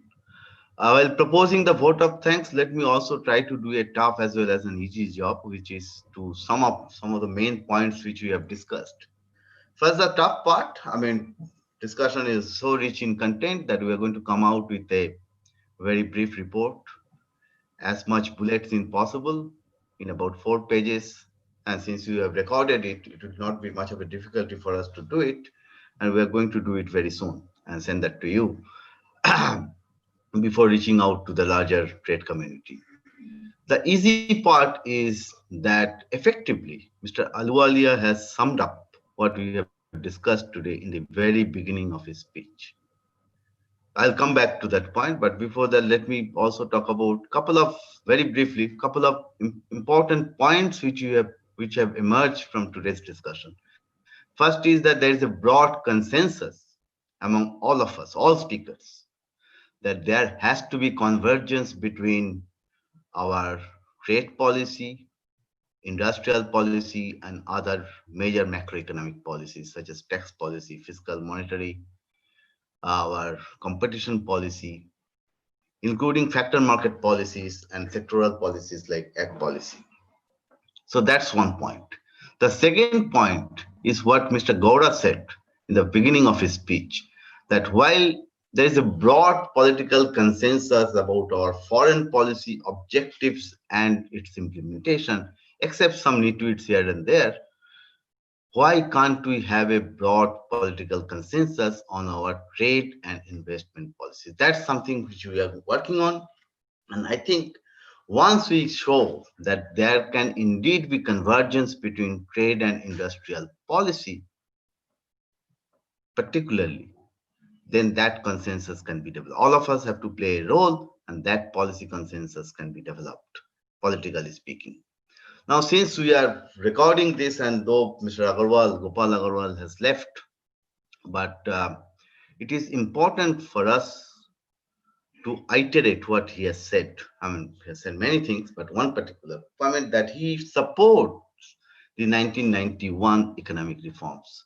I would urge him to support it more for various reasons. I'll just give one reason, that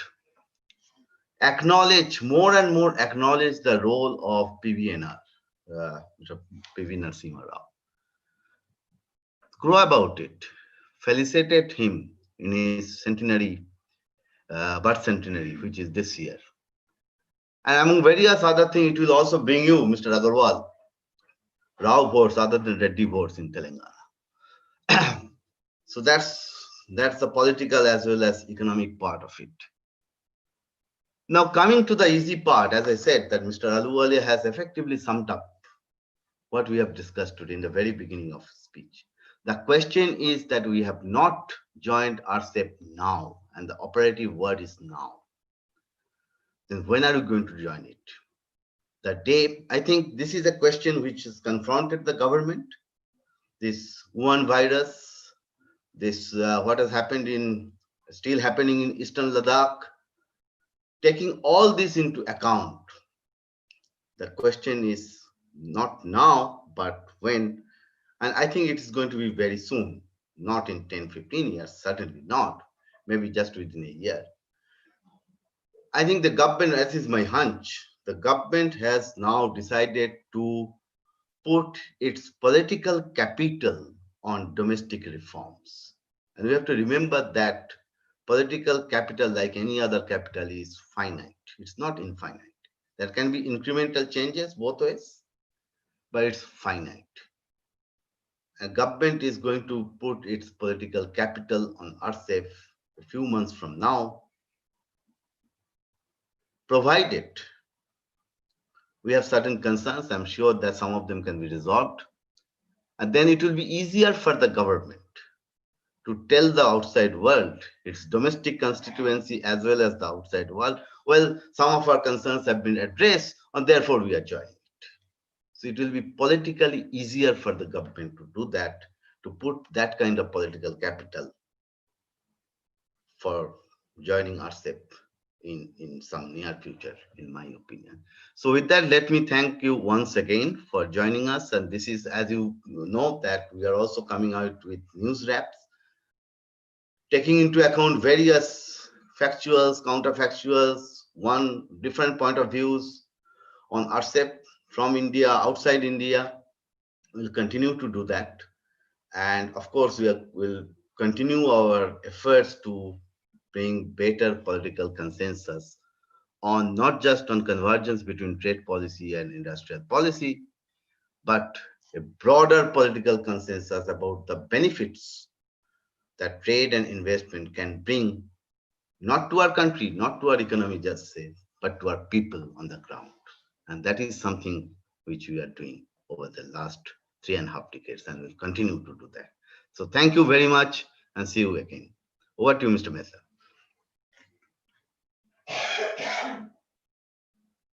You thanked everybody. I can only add to your summary, which you've done so excellently. And with that, we hope that we will be able to discuss these issues on a continuing basis in the next few months. Because these are important issues, the issue about competitiveness, etc.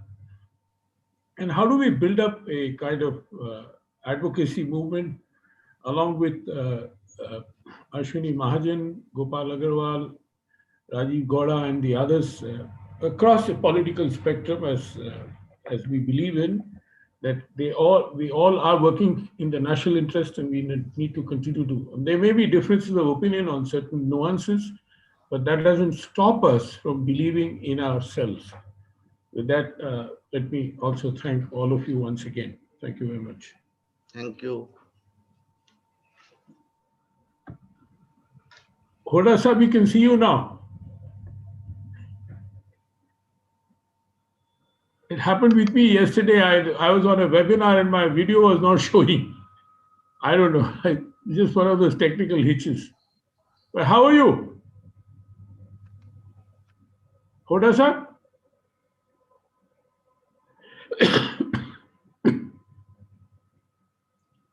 Hoda sir, you have been unmuted. You could speak if you like. Actually, I have spoken just now to the details that I had missed. It would not be right for me. Maybe No. The meeting is over between you and me. I said we can see you now. The video is working. Yeah, actually, what I wanted to re-emphasize is that we are at present many sectors very highly incompetitive. We have to do a bit of more work to become competitive. And I did outline one or two areas.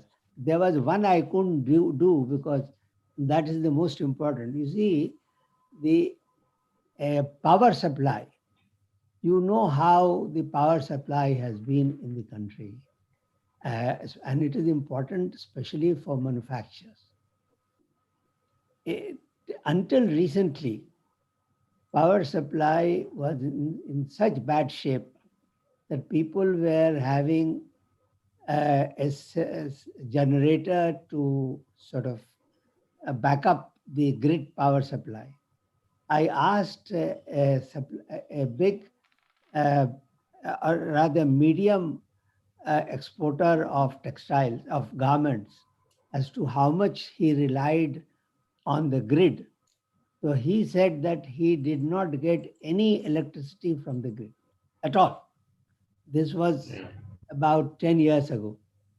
Now, you cannot compete with China on the basis of captive power supply for each unit. So that is why I was saying that on this, this is one other aspect we have to look at and complete the exercise of refurbishing our power sector before we join the RCEP. Thank you. Thank you very much, and goodbye again.